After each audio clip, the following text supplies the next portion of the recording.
Looks like we're live.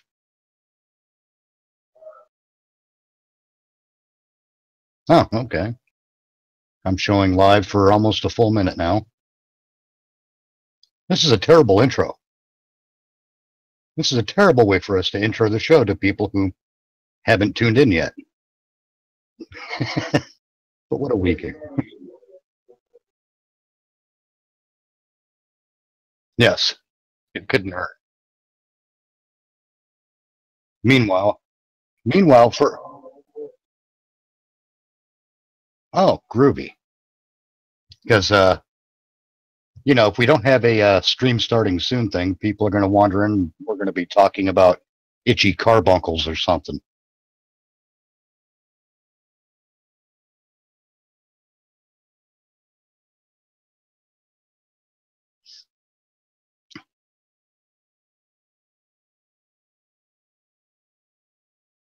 Yeah, I got.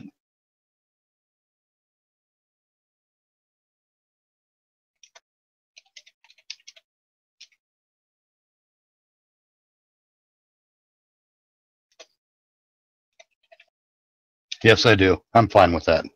I like this stalker.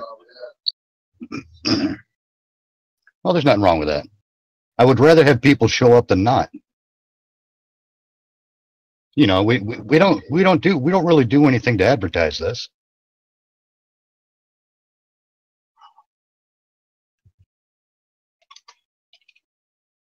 That's true. That's the.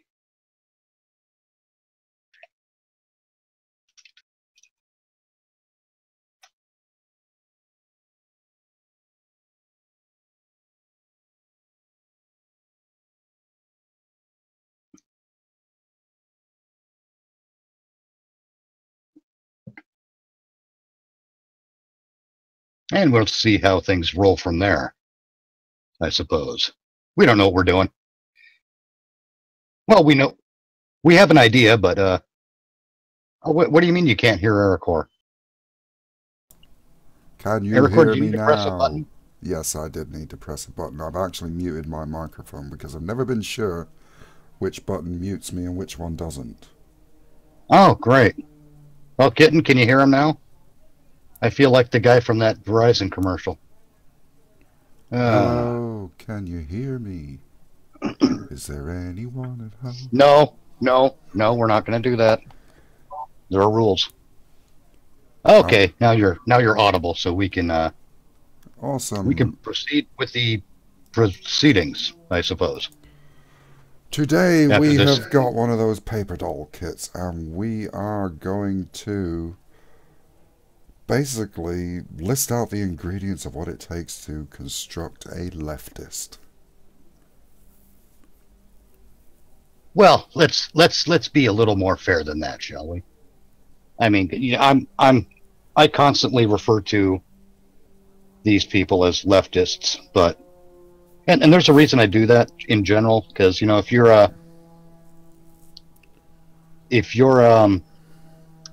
your political position can be summed up by a single word or the name of an organization, then I tend to not take you so seriously. That's a me thing, nothing to do with anyone else. But at the same time, I do the same thing. So it's kind of an unfair thing to just say leftists, because there are people on the left of good conscience. Okay, we're talking about. Should we go? I mean, we're really talking. Radical leftist, maybe. Intersectional leftist. I don't know. See, this is also why I don't get all caught up in that kind of self-describing thing. It's because it's never enough and it's too simple. But we are talking about a particular flavor of a political agitator, let's say. Would that be a fair assessment? Political agitator, yes, definitely, but there's more than just the activists. Yeah, that's true. I mean, there's an entire hierarchical collective command structure that I don't even want to go into, because then I'm afraid that they might get into my brain. Yes, kitten. I'm sure I sound like I'm talking to myself most of the time. I think maybe if we just go with intersectionalist. Well, see, this is also why I've tried to, for the purpose of simplicity, I've tried to boil every political agenda down to its purest essence, and it always comes down to one thing for me, and it's either you're pro or anti this particular thing, and that thing is tyranny. Every political movement, I think, can be boiled down to be either pro or anti-tyranny. And quite frankly, there are more that are pro-tyranny than are not. But to call someone a pro-tyrannist or pro-tyrant, I guess would sound better. I don't know. It's a loaded phrase. I mean, I am more interested in discussing these things than just throwing out loaded phrases and things of that nature, because there's more to it than just saying, oh, there's Jonathan, he's a pro-tyrannist. The problem also with labels is labels are actually useful so you can quickly refer to a much bigger concept too. Well, that's true. But anyway, enough about the label. Let's get into the damn meat and potatoes of this thing. As I said, we're starting off going on about a particular brand of political agitator that I do tend to call the pro-tyrant position. And yesterday, Ericor and I actually sat and made a list.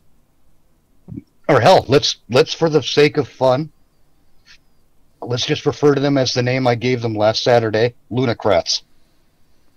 That works. Just for the fun of it, Lunacrat. It sounds like fun. It's not as fun as Maniac, but okay. So let's see. We didn't really put the qualities that this group has shown us in any kind of an order. It just sort of we just sort of went through and said, do they do this? Yep, that's okay. What we were trying to do was figure out what their values were based on their actions. And the first one that got written down, which is like the third one we figured out before we thought, hey, we should make a list. Because we're going to forget by tomorrow. But the first one we wrote down was impunity. Impunity seems to be one of their values. I could do whatever I like, but God forbid you do the same thing. Yes. And I will face no responsibility or repercussions for anything that I do, because the reason I did it is somebody else's fault. Yeah. It's, I hate that. I really do. I hate that kind of thinking. The reason I hate that kind of thinking is because it depowers you. If you think like that the reason you do something is because of someone else, then you've depowered yourself. Essentially, you've made yourself look weak because someone else has control and they're able to manipulate you quite easily. And it's largely because you're not thinking these things through. Well, if you want the perfect example of this, just take a look at Hillary Clinton. And everything pretty much that has come out of her mouth since losing the election, and even to some extent beforehand. Yeah. Well, beforehand she was using she was using catchphrase politics. Yeah. Sexist, misogynist, Islamophobic, homophobic, transphobic. She sounded like an old person who only had one tonal quality left in their repertoire. And she's continued that. She just did it again. I mean, she wrote a book on why everyone else was responsible for her loss after she lost. Yeah. And now she's once again gone on to say that white women have no agency is sensitive. Sensitive? Wow, that's a neat word. I wish it meant something. Essentially, she said that white women have no agency of their own. They have no willpower. They have no force. They have no power. That's her contention, because it was the men in their lives who made them vote for Donald Trump. What a bunch of nonsense. This isn't just specific to Hillary, though. We've seen this from the feminists for a long time as well. Yes, we have. They infantilize and remove any responsibility from all women and put it in the laps of men in the patriarchy. And to a certain extent, various other forms of the intersectional spider web. Yes. Black Lives Matter. We're just poor black people. It's the police that are oppressing us. Everything that we've got wrong in our life is the system that's against us. Yeah. It's nonsense. Yeah. There's nothing worse than someone who tries to convince other people that they're worthless or powerless or meaningless. I hate that. You know what? I have this voice that works really good for what we're doing here. I have no more power than anyone else. I've only got 93 subscribers, for God's sake. No one's listening to me. Except Kitten. I mean, except Kitten, yes. Yeah, so I take it Bill Clinton made Hillary vote for Donald Trump. Is she trying to cover the fact that she voted for Trump too? Is that what's going on? It does make you wonder, doesn't it? I mean, is she as insane as Pelosi and thinks that Donald Trump was running against President Bush? Now I gotta wonder. Oh, thank you for that, Kitten. That's funny. Careful there, because we're going into another one of our words. Yeah, no kidding. What is another one of our words? Yeah, they act with impunity, like they believe that nothing is their responsibility, and that's just absolute rubbish. Everyone is exactly responsible for their own actions. It's no more or less complicated than that. Let's see, another one. Second one on our list is deceit. And we've got more than enough examples of that one. I mean, look at the mainstream news media. Yeah, I believe this word came about because we were discussing the likes of CNN at the time. Yes. I mean, CNN's been caught in so many different scenarios, whether it be editing interviews or not even interviews, but editing people giving speeches, like the young girl who was, and I've used this example with you earlier, Eric, or the young girl who was saying stop burning our neighborhoods down during after another police incident with some black fellow. Really? Oh, it was the Ferguson thing. I don't think it was Ferguson. I think it was after Ferguson. I mean, there's been too many of these events that the news has been desperate to cover, and now they're all starting to blur together. I only remember little bits and pieces now because I don't go and do all that research, and I probably should. But I do remember what she said in the CNN version. She said, in essence, that stop setting fire to our local businesses. But in the reality, she said, stop burning down our local businesses. Go find a white neighborhood, burn that shit down. Yeah. They're basically selectively editing Yes. It's lies by omission most of the time, rather than flat Well, yeah, out but untruths. yes, that's why I didn't say lies.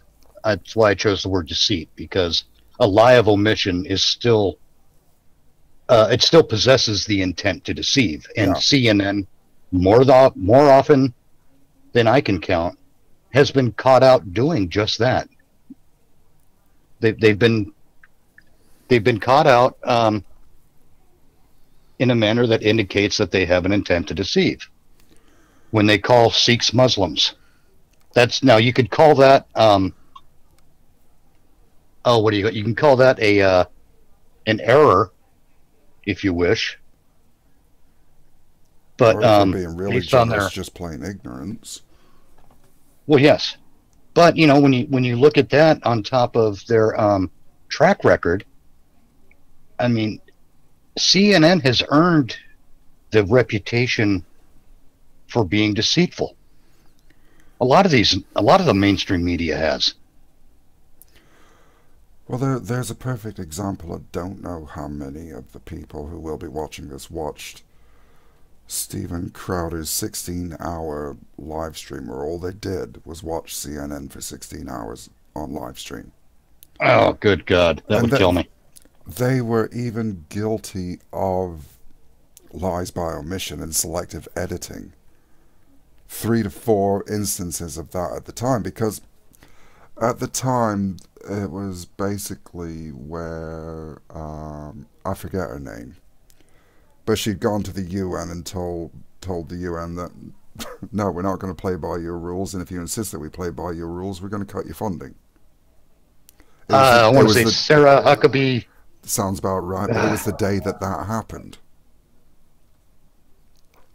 CNN chose to selectively edit that speech so that it gave off a totally different impression to what the speech did, as well as saying that Trump was interested in killing disabled children because he was cutting something, and it was going to make all the Tiny Tims die because it was just before Christmas. Oh, yeah.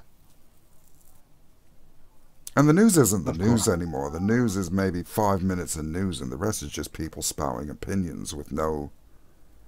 Because the good thing about opinions is I can have whatever opinion I like, and I can have that opinion and say, well, this is only my opinion, which to their mind, saying this is only my opinion negates the need for any citation. Right. Which is, and you hear it when they say things. Well, I find that, or, it's in the phrases they use before they state their position.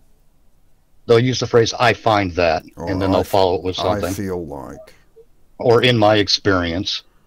It's all disclaimers. It might just be me, but... Yeah. I can't help but notice. I mean, I do it too. I mean, let's not make a mistake here. I do it too, but when I do it, I'm trying to let people know that I've done no research in this field, but here's what I've observed. Yeah, but when you do it and when I do it, because I do it as well, neither of us are trying to pass our opinions off as fact. Exactly. Whereas you see a lot of talking heads in the media do exactly that. They're trying to pass off their opinion as fact. And no, sorry, ain't buying it. Either passing their opinion off as fact or altering what has been said and doing the verbal gymnastics needed to make the narrative that they're trying to push not necessarily fit, because fit isn't the right word, but go against what they alleged was said. It occurred to me. It occurred to me just now. Hillary Clinton doesn't use those disclaimers, does she? She just comes right out and says it. Well, I think with Hillary Clinton, she is perhaps one of the few of them who actually believes what she's saying. And you know what? I'm all for that. I honestly hope she keeps doing it. Well, it'll make sure the Democrats never get into power again, won't it? Well, it'll make sure she never does. Well, yeah, I mean, that's it's what I keep saying. That's the beauty of free speech, and that's really what ruined her campaign was the First Amendment. because she was allowed to speak freely. That's what killed her campaign. It wasn't any big conspiracy. I mean, if any big conspiracy existed, it existed within the DNC.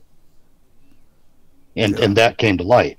Yeah. But it wasn't a big conspiracy that killed her campaign. It was her freedom of speech. Because, as I've been saying for a while now, the beautiful thing about free speech is that it lets the villain out themselves. Her freedom of speech. We don't have to do any of the legwork or heavy lifting. All we have to do is let them speak. And I give to you Hillary Clinton as the prime example of that. Well, I wouldn't say that it was entirely her freedom of speech. It was also her own personal choices. She chose to use the buzzwords from the feminists, and she chose to use all of the basket of deplorables and attacking all the misogynists and the Nazis or whatever else buzzwords were she was coming out.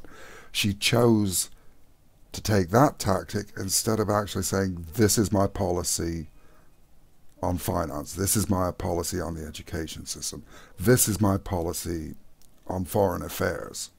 Because, well, you know, the other things she had going against her was, we already knew what her policy was on Benghazi. We already knew what her policy was on Uranium One. We already knew what her policy was when it came to defending a child rapist. And to be honest, I think if she'd have stood up and said, yes, this is something that I did, I've learned, I don't believe that anymore, and this is why, and actually stood up for herself instead of blaming everybody else. Well, that kind of brings us to to another thing on our list, really. Speaking of Hillary Clinton, two things on our list: intellectual cowardice and entitlement. Yeah, definitely.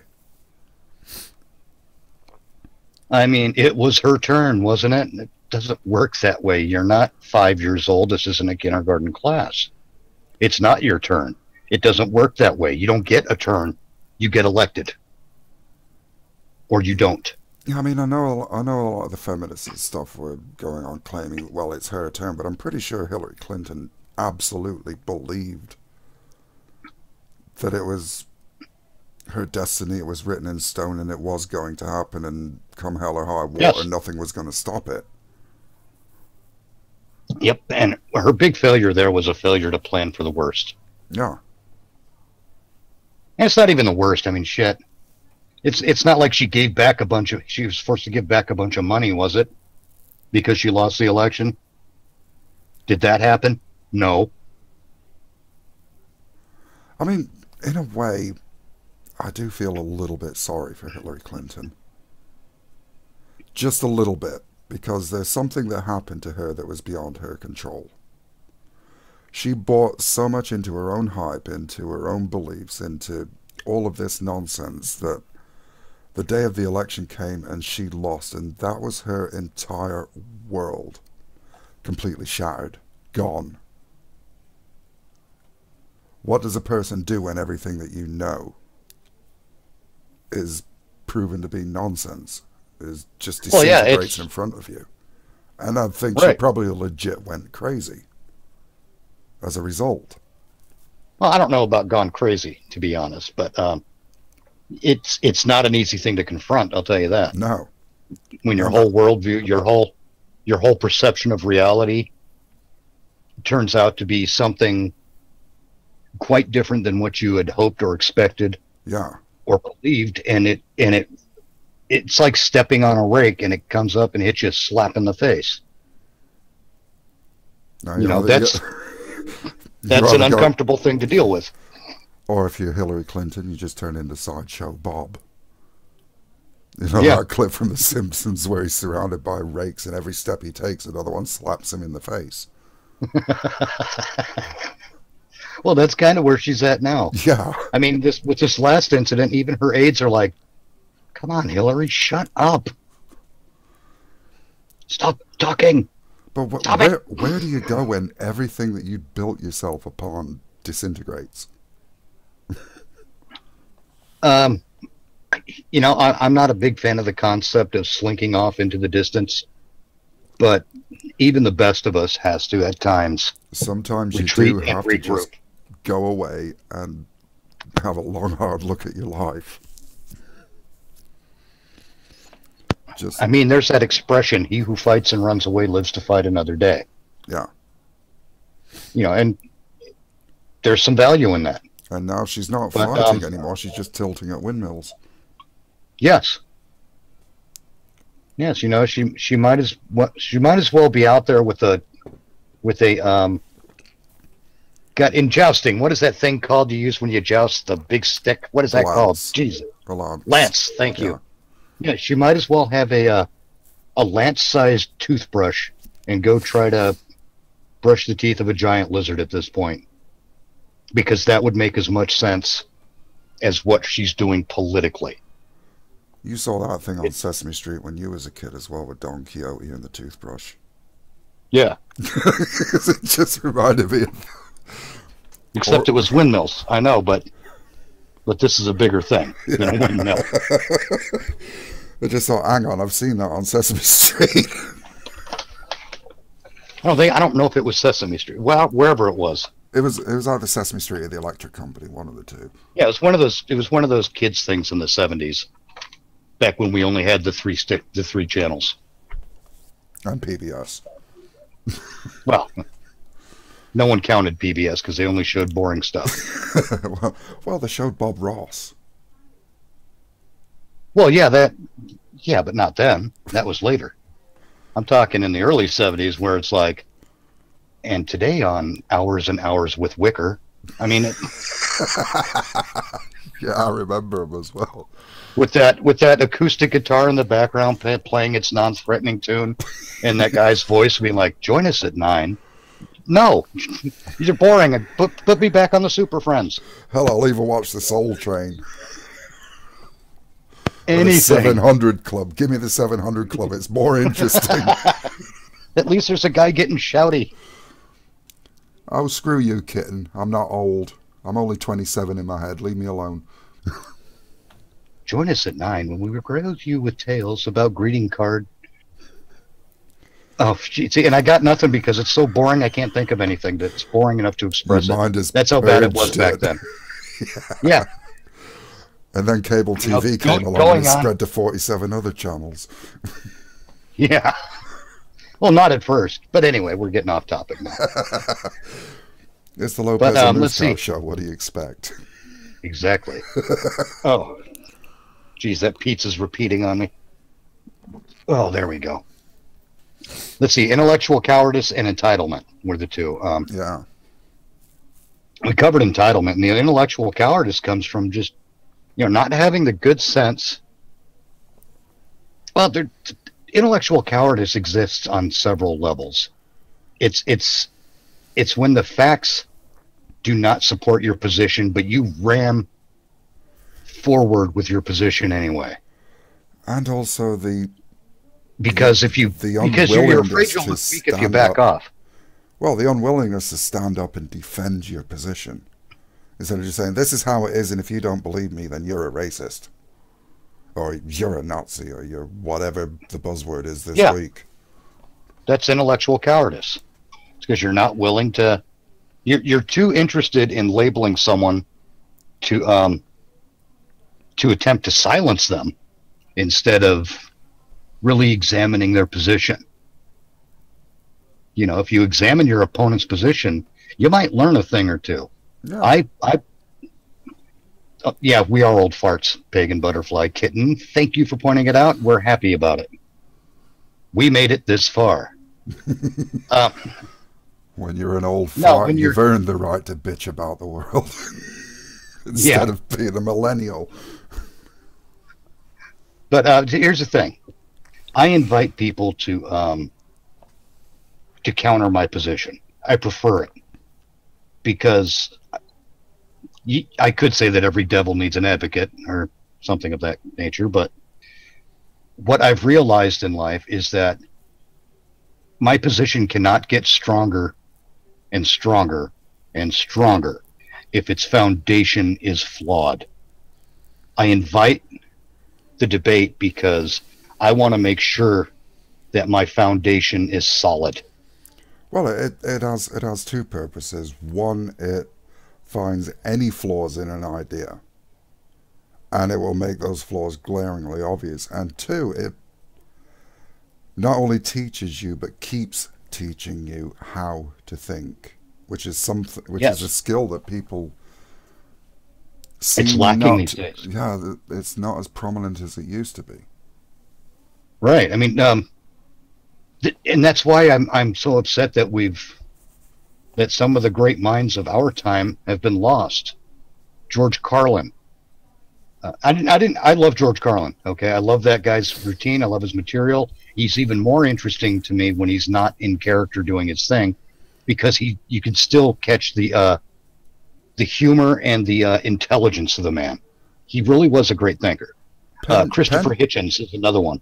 Penn Jillette is another one on the quiet as yes. well, isn't he? Yes. And, I don't agree with these people on everything, but I absolutely love the fact that they're quite intelligent and that they're able to challenge me. Well, see, it's the challenge that's important. We are slowly replacing some of them as well, though. Oh, we are. I mean, thank God we still have Stephen Fry. We've got the likes of the Jordan Petersons that are starting to come through. Yes, and Ben Shapiro. Yeah. And you might call me crazy for this, but even Milo Yiannopoulos. Milo Yiannopoulos I'd put into a different category, but he's most certainly needed. Milo Yiannopoulos. I mean, as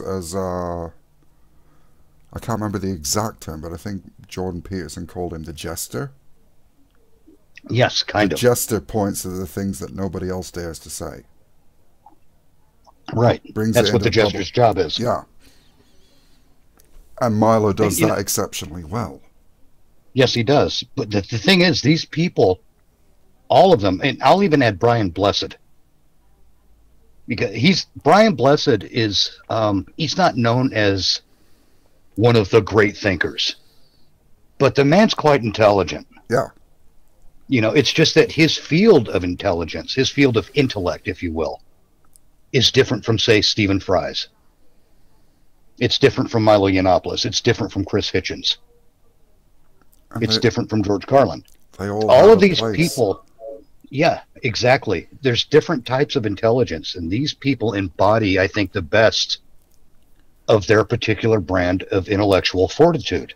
I would even argue that the leftists that we're speaking about, the Hillary Clintons, the pussy hat wearing sheeple. Oh God, I just quoted Ghost. And he'll love you for it. It's basically what they are. Even they have a place if they just step up, take the seat, and put their ideas forward to be scrutinized. Yes, absolutely. I mean, I'll give you an example. There is one thing that I respect about Anita Sarkeesian. Didn't expect to hear that out of me, did you?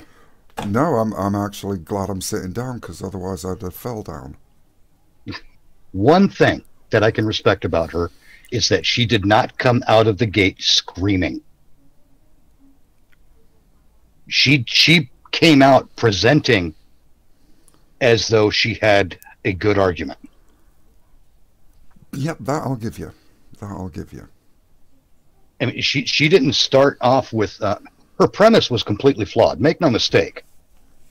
But her approach to that premise and to putting that premise out there, I think that was a fairly good approach. Yeah, it was once it was out crumbled there really quick. It was once it was out there that she screwed it all up. Yes. I mean, her mistakes, and they are legion. I'm sorry I had to do that. Her mistakes were her major mistake is that she chose a premise that is so easily debunked. Yeah. And once it was debunked, she didn't alter her premise at all. It's perfectly fine to say, you know what, I'm wrong on this point, but I still think this is a thing, and I'm going to look further to see if I can demonstrate that this is a thing. Yeah, when Anita Sarkeesian came forward, it wasn't about presenting a conversation that needed to be had. It was about preaching. Yes, that's the problem. Is she came at it from a socio-religious, let's say, point. She was pushing a religion, basically. Yeah. That's what that's the funny part, because I'm an atheist. I see this. I know what the flaws are in religious belief because I'm an atheist, and I developed that sort of organically. And I see the same patterns of behavior with a lot of the lunacrat left that I see with the insane religious right. Yeah. They've got, I know it's got boogeymen. They've both got invisible villains. They've both got doomsday scenarios. And it's, I can't grasp why they don't see it in each other and in themselves. There is no patriarchy. It's a myth. Well, Women in our society are revered. More so than any other class. Yes. Everybody goes out of their way for women. You want to know why I'll give you a good example. You want to know why in the horror films it's usually a female protagonist? Do you really want to know why? Because everybody it's not because empathizes it's with not them. Yes. It's because our society views women as as innocent and virtuous, and to see that maniac with the kitchen knife coming at the innocent and virtuous dredges up an emotional response within us. Morning, Patriarch of the Sith. That's why the women are the protagonists / victims in horror films. It's not because of our hatred for women. It's because we revere them in our society. Hell, yeah. I do too. I mean, one of the big feminist arguments is that we needed feminism to stop men from beating their wives. That wasn't true at all, because even before the feminist movements and the suffragette movements, if a man beat his wife and he was caught doing it, he was put on the whipping post. Yes. Rape is still one of the few offences that can be punished in places by death. Yep. So to Who's say that on your channel? I can't see. That's me. Because I'm not full screen. That's You've me. posted in your own channel? Yeah, because it looked lonely. Oh, okay. I thought maybe Panina showed up. Anyway. I'm looking at tiny things on a screen. I can't see anything. I'm old. I know I need to fix the formatting on that. I didn't realize that the text was going to be quite so smushed up. Ah, well, what can you do? Not a whole lot. But anyway, you were saying there. It's just about rape.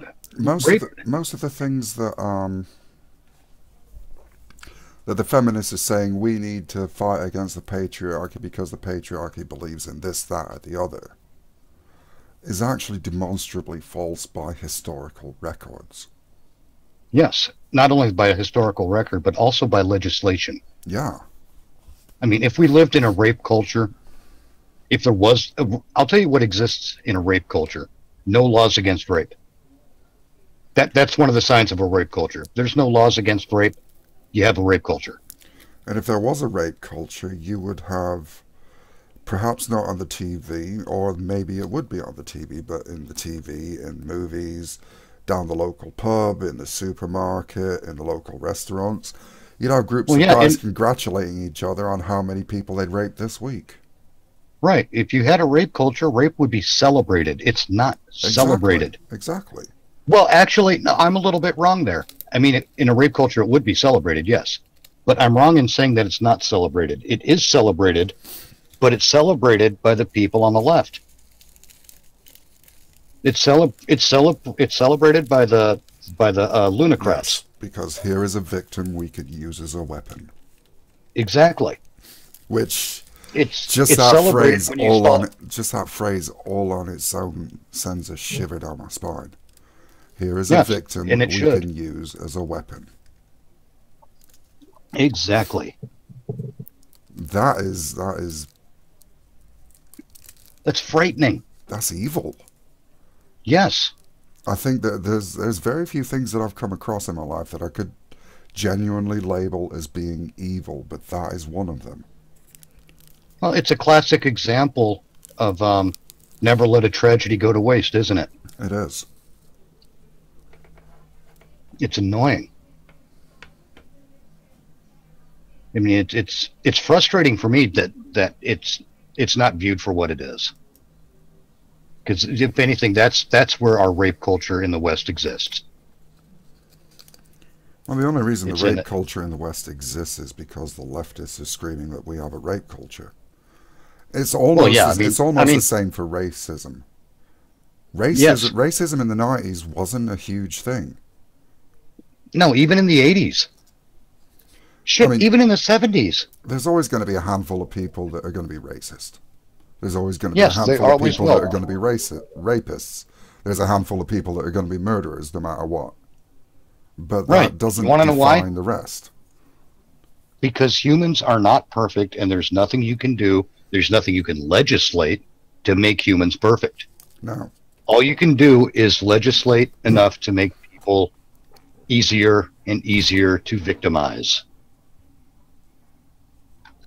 That's it.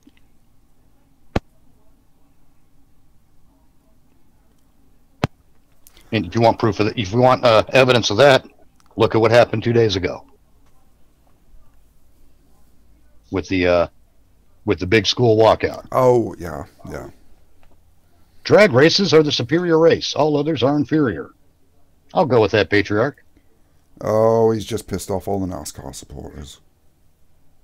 Yep. You know what you are? You're a NASCARist or something. You're a Formula Oneist. Yeah. God, how long before that's a thing? You're a footballist. You're a baseballist. Well, How long before? I mean, it's already infected sports. How long is it going to be before, if you like one sport more than another sport, you're somehow a racist? Yeah, I've never watched motor racing, but I want my grid girls back. I don't care about the grid girls, but you know what I do care about? I think the women that chose to be grid girls should not be denied the right to choose to be grid girls. Exactly, and it's I find that the to same be with grid absolute. girls, porn stars, stay-at-home moms, Yeah, anything like that. whatever If they. a woman wants to be something, I as a man Yeah, have no right to say no, you can't, and feminists have no right to say no, you can't either. that's right.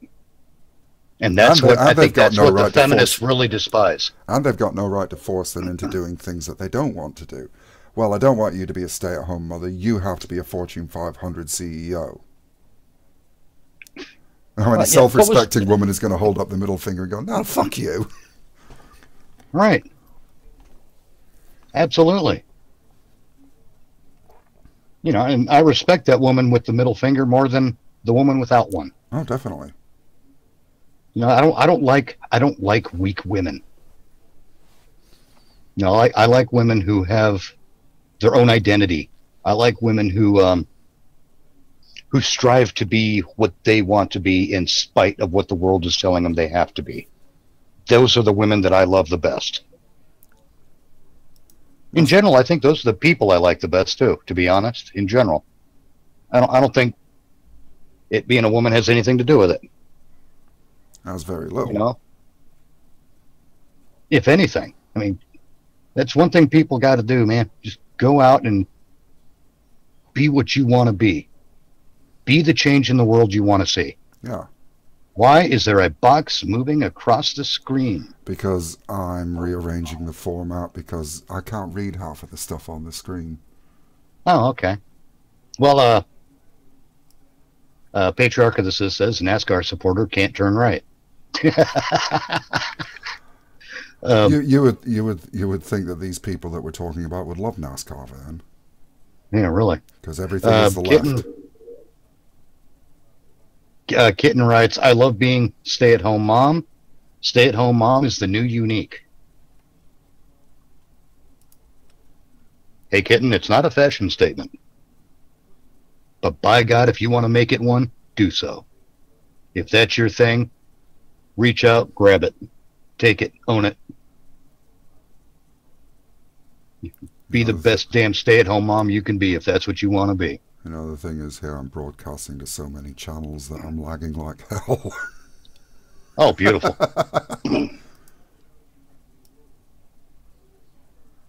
What the hell was I talking about? Oh, yeah. The example of, it was an example of something. I'm not going to rewind the stream to find out because it doesn't work that way. But yesterday, or 2 days ago, the big walkout at the schools. Speaking of recognizing something for what it is, when are people in this country, in the West in general, to be honest, but this is an American-specific thing because it's a firearms deal. And yes, there is a gun culture, and it's lovely, and it's fantastic. And it's what keeps us free. I was going to say, and it's necessary. Yes, it is. I wish more Western societies had a gun culture. I really do. And a strong one at that. What people are missing about this big walkout at the schools yesterday is that it's a state event. It's a state-sponsored endeavor. It's a state-sponsored political endeavor. Consider that for a minute. That's actually kind of illegal in this country. The state can't openly promote a political agenda like that. And I'm sure it's different from state to state, but in general, that's an illegal act. The state agencies are barred from picking sides. Basically, they have to actively represent the country as a whole, or their state as a whole. And I'm sorry to tell everyone, I hate to break it to you, but the public school system is a state agency. The state may not have intended to come out and say, yes, we think you should have your guns taken away. But that's what they are saying because these things were arranged by the schools. This is all a big coordinated effort, and the schools were involved. Church and state are supposed to be separated from the schools. Yes, they are. I don't care if a kid prays before lunch. I don't care if there's a group within the school, a group of students in the school who want to do their religious thing. I don't care. That's their right as far as I'm concerned. The state has no authority to tell them that they can't, even on school grounds. But you know what? The atheists get to do the same thing. The secularists get to do the same thing. Everyone gets to do the same thing. It's that simple. Now, I'm not saying you should get together and plan an attack, because I'm sure in some extreme cases that's what would happen. Hi, Mariel. Here's an interesting thought. What's that? While it has yet to be declared as such, would you not, I don't know if agree is the right word, but would you not entertain the idea that feminism, social justice, and all the rest of the things that are entwined in intersectionality are presenting themselves the same as any other religion? I would. The trans activists as well. Yes. So therefore, I cannot come up to you and say, I believe in God. You don't believe in God, so you're wrong, therefore you must believe in God. I demand that you believe in God, and if you don't believe in God, then things. Then we will censure. Then you will be censured. You will be deplatformed, let's say. So you will be shadow banned. Yeah. Exactly. Therefore, you could argue that places like YouTube, like Facebook, like Twitter, like the activists and everything else who are not presenting an argument, they're presenting a doctrine, are breaking the Constitution in the freedom of religion aspect. Because not only do you have freedom of religion, you have freedom to not have... Yeah, freedom from religion. Yeah, as well. That's the word that I was looking for. Yes, you could make that argument. I don't know how well it would hold up in a court of law, No, it'd probably but be a you bit. can make that argument. I think the reason that it fall apart in a court of law is that feminism and the likes has not been declared as a religion yet. Right. I got Mariel in the chat asks, what's with the Network 34 YouTube? How do we explain that at this stage? We should have thought about that. Yeah, well, Network 34 is basically, it's intended to be a network that's going to comprise of a number of content creators, but we're not just looking for people who agree with us. We're going to provide things like Lopez and Moosecow. We're going to provide things like American Reality. We're going to provide also spaces where people who are on the opposite side of the political spectrum to us can also come, as long as they're willing to have the conversation, and it will be a place they can have a conversation. They can put their point of view across. We'll promote their videos and their content as well. Yeah, and I know I misspelled network. Network. Where? On Network 34 YouTube. I just noticed the typo before we came on air. And I thought, nah, fuck it, What, no one will notice. The actual title? The graphic. Oh, okay. Just above the Okay, I Network got you. 34 YouTube chat window, it's spelled wrong. Yeah, basically Network 34 is what we plan to make it like a group effort, but we don't want it to be an in-group. We want it to be something where many ideas can be examined and explored. We want it to be inclusive, but not in the social justice way. Right. Then Patriarch of the Sith wrote, if they take my guns, I'll just make more. So do they plan to execute gunsmiths to make America gun-free? And Well, somebody does. Ironically, these anti-violence people want to use the state to commit violence. And one thing I have noticed is this gun legislation, should it go through, which I honestly don't think it will and hope to God it doesn't include cannons. Well, yeah, cannon's basically a big gun. Yeah, but it's not an automatic weapon. You have to reload it No, manually every single time. Yeah, by their own definition, a cannon would be perfectly fine. Possibly even a mortar. Yeah.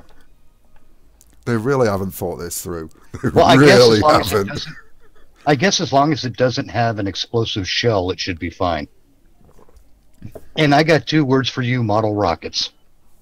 Just think about what kind of damage you could do if you know how to work with those. And the rocket's red glare, the bomb bursting in air. Gave proof through overnight what we still had our flag. Yes, I know the actual words, but I find humor in butchering it for the sake of humor. I'll scream Because if I want to. It's my damn show. Oh no, Pagan was saying no screaming in reference to the whole concept behind Network 34. Yeah, it's basically like a there's going to be screaming. I mean, come on. I mean, sometimes when I'm really on about something, I catch myself doing it every time. When I'm like chest deep in one of my rants, I catch myself on each point. I am physically pointing at my computer screen.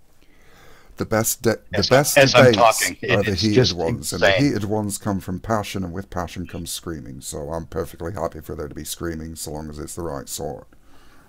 Yeah, I mean it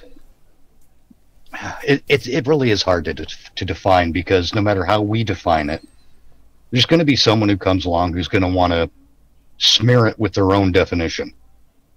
Yeah, and it's going to be up to us to tell them each and every time they do that no. You don't get to do that.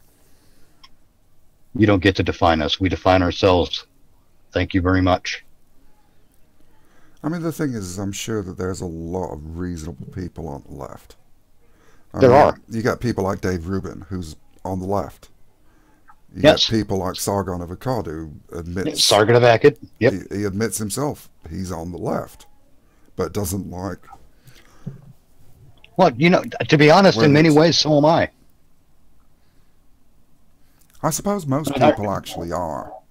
I mean, Yeah, I've got nothing. I've got nothing wrong with a liberalist society, but there does have to be the social safety net for the people who, through no fault of their own, find themselves on the wrong side of luck.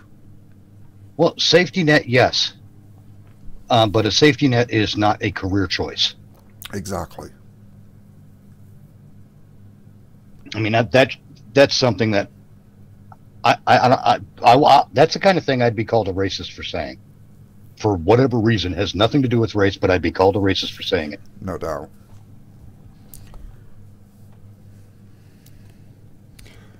Now, there are reasonable people on the left, Patriarch. We just gave you two examples.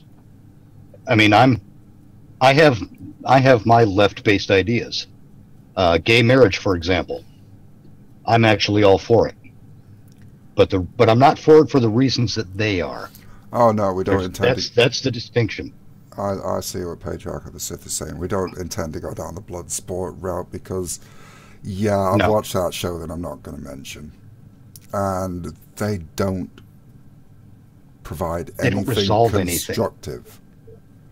They don't add to the conversation. They just tear things that other people have made down, and that is never going to be productive. That's what the left does, or tries to. Exactly. Well, they're deconstructionists. Yeah. And I'm not trying to deconstruct. I'm trying to build. Exactly. I want to move forward and upward. Oh, onward and upward, as they say.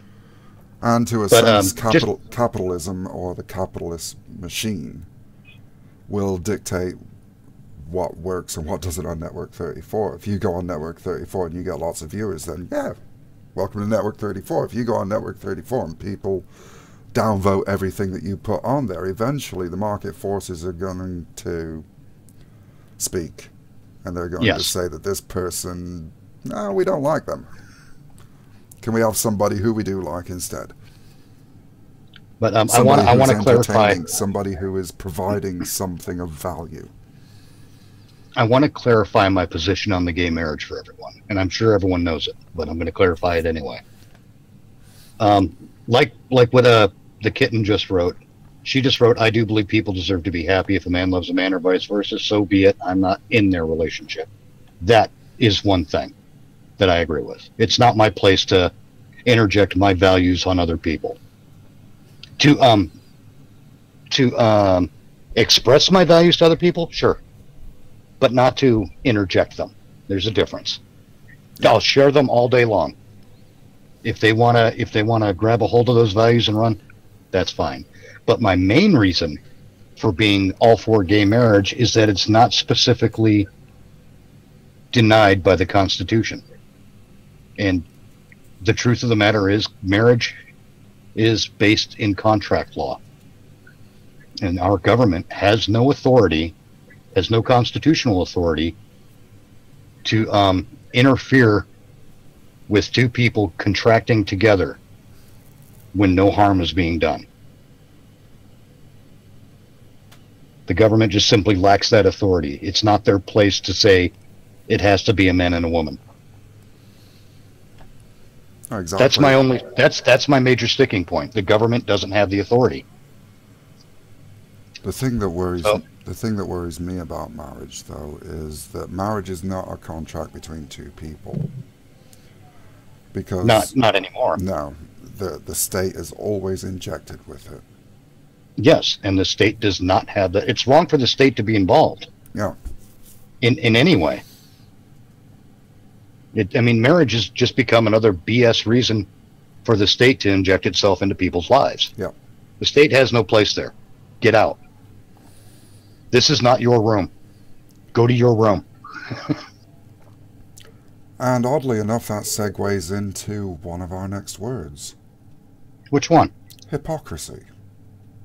Oh, yes. In what way? So, yeah, it does, doesn't it? How? I was waiting for you to continue. Well, if you look at what I will describe as the left, because I don't want a paragraph when I can use a word, and that I'm just being lazy. The left, there's an Yeah, yeah. I should have put a bingo card up in the background instead of the Lopez and Moosecow thing. But the left is very much, we say that you should do this, but they don't do it themselves. They scream. The biggest example that I can think of that really irritates me is racism. We're allowed to call anybody we want racist, but you can't call us racist for discriminating against an entire group of people. Right. The whole... Or the opposite of that. You can't call them racist for discriminating for an entire group of people. Very true. I mean, if anything... The BBC being a perfect example where you've got jobs that... Now, the BBC, I could agree with them discriminating if they were doing a historical drama based in Africa and they wanted to hire only a black person for the job of playing a black person. Well, let's interject some realism here, some historical realism. If you're hang on, I haven't finished. Okay, I'm sorry. Pray continue. But when you get to doing the behind-the-scenes stuff, like the researchers for the news and your costume department, the people who run the sewing machines and stuff like that, and you advertise those jobs as British white may not apply, you're only allowed to hire people who are female, skin that's brown or black, of a different nationality or race. That is racism. Yes. But it's fine for them, but it's not for us. That is the sort of hypocrisy I'm speaking of. Well, that's the funny part, is the likes of us, I think, typically do not engage in racism. Generally speaking, I mean, really, I can only speak for myself. Racism does nothing for me. You know, I get nothing out of it as a concept, as a practice. You're right, Mario. It's illegal, and I'm waiting for it to be challenged. But nobody dares. Someone. Oh, no, because to challenge racism means you're a racist for reasons. Yeah. Because butterfly plus yellow equals 8. Yeah. But that's just one, and it's one of the more prominent examples of the hypocrisy that they have. They can talk shit about whatever social group they want to, and it happens to be white men, and to a lesser extent white women, but not that often. Asian men ended up lumped in there, and until recently gay men were as well, but they're kind of thinking, hang on, we kind of need those back a bit. Yep. Well, now they're going after feminist men too. Yeah, but I think the feminist men can't. I think they have a legit case there, because the feminist men have shown themselves to be creepy, rapey bastards. Yes. But hashtag not all. I'm amazed that we still have to say hashtag not all. I know. It's annoying, isn't it? Yeah. Anybody with any sense knows that when you're talking about a stereotype, you're not talking about everyone. Well, I'll give you an example of why you have to say hashtag not all.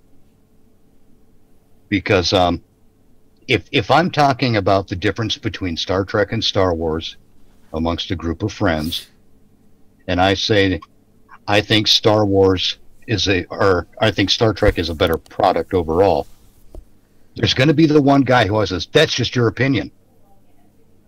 And I'll be like, yeah, hence the beginning of the sentence where I said, I think. Yeah. Why don't you pay attention before you try to destroy my argument based on your disagreement with it. It doesn't matter. I'm not telling you can't like Star Wars. I'm not telling you have to like Star Trek better than Star Wars. All I said was, I think Star Trek is the better product. And now I've wasted 2 minutes of my life because you had to be a complete dick and go on about, that's just your opinion, like a 12-year-old girl. Yeah, I said like a girl. Get over it. But at least they didn't call you a racist. Which I'm surprised I haven't figured Give out a give it way. time. Yeah, Give it exactly. time. Well, you like Give Star it about Trek over Star Wars, therefore you're a Trekist. give it give it 5-10 minutes. Yeah. They'll have something. Yep. Mind you, to have something they have to learn about it first. A little But bit. like racism just does it. The practice of it just doesn't do anything for me. I don't gain anything from it, even in that small-minded, kind of narrow view of life kind of way. And I just don't get most anything. people really don't give a crap what color your skin is, so long as you're a decent No, person. You're either a right, good guy or you're an asshole. There's no color in that. right. Assholes come in many colors. I would say all colors. I could point and I could take a pad and paper with me, come up with 40, 50 names a day, you know, and I guarantee you every color will be represented. But The only equal representation we're going to get based on skin color is the number of assholes in the world. yeah. But another element that really annoys me about that, and is a little bit insidious, is the fact that they're trying to police comedy. Now, comedy is Oh the yeah. one place where you can talk about stereotypes, because stereotypes are what make comedy work for the most part. Well, there was a comedian in the 80s, and he had a shtick that would work really well today. I think even in this climate, because his whole thing was fine. That was his angle. Fine. Black guys don't have bigger dicks than white guys. Fine. Oriental people don't drive worse than everyone else. Fine. And that was his whole shtick in the 80s Yeah. about stereotypes. And I bet he could. No, you know what? They wouldn't let him get away with it now. They would say, you're being racist, ironically. I mean, the thing is most comedy is based on Is things it bad that I just people... put my hands on my hips and did a little jiggle like a twat when I did that voice? Oh my God, the mental image. Yeah, live with that one. You're not The- sleeping tonight. The problem is, though, is most comedy is based on a truth, a falsehood that tells a truth. Well, yeah. I mean, to turn blonde jokes are a great example. Well, then there's the comedy that is it's not about what the words are saying, but it's about the play on the words themselves. And a good example of that is 9 out of 10 people enjoy gang rape. Yeah. Which is actually funny. Rape is horrible, and nobody will turn around and say anything different, apart from maybe that one guy who lives in Alabama, but we don't really take much notice of him. Right, because he's got the good sense to, stay in the woods behind the house most of the time. Formulating his never emerging plan. No, it's not Carlin Butterfly, Kitten. It's I can't remember who it was, but it wasn't Carlin. I mean, that's the thing. A joke is basically a story with an unexpected conclusion. Right. And stereotypes. I'm sorry. Stereotypes play into comedy. They play into entertainment. Because if you're going to make a character in entertainment, let's say a bad guy, a villain in a movie is built on a stereotype. Yes. And then they expand from that stereotype to give him his own unique characteristics. Yep. But stereotypes exist for a reason. Well, yeah, because But there's a core of there's a core of maybe not truth, but reality to it. Yeah, but we're not allowed to mention that because stereotypes are racist. Well, yeah. I mean, I don't know why, but it reminded me of being in school when because in my day, here we go, being old again. They kept telling you, don't succumb to peer pressure. And I'm like, well, that's all well and good, but what if the peer pressure is to be kind to people? And that's how my brain worked. And the weird thing is you're in school and they're telling you don't succumb to peer pressure. You spend from the ages of 5 until you're 18 succumbing to peer pressure 6 hours a day in school because the teacher is the one providing the pressure. Right. You will learn. Everybody else is learning. Yes. Why aren't you? Yes. It's it's a different kind of It's hypocrisy, but it does kind of stand if you want to look at it well, it from a is. very odd angle. Well, yeah, and that's exactly what comedy does. It Yeah, looks at things from a. It's holding up a mirror to society, but holding it at an angle. yeah. That's comedy's job, Instead of thinking linear, you think sideways.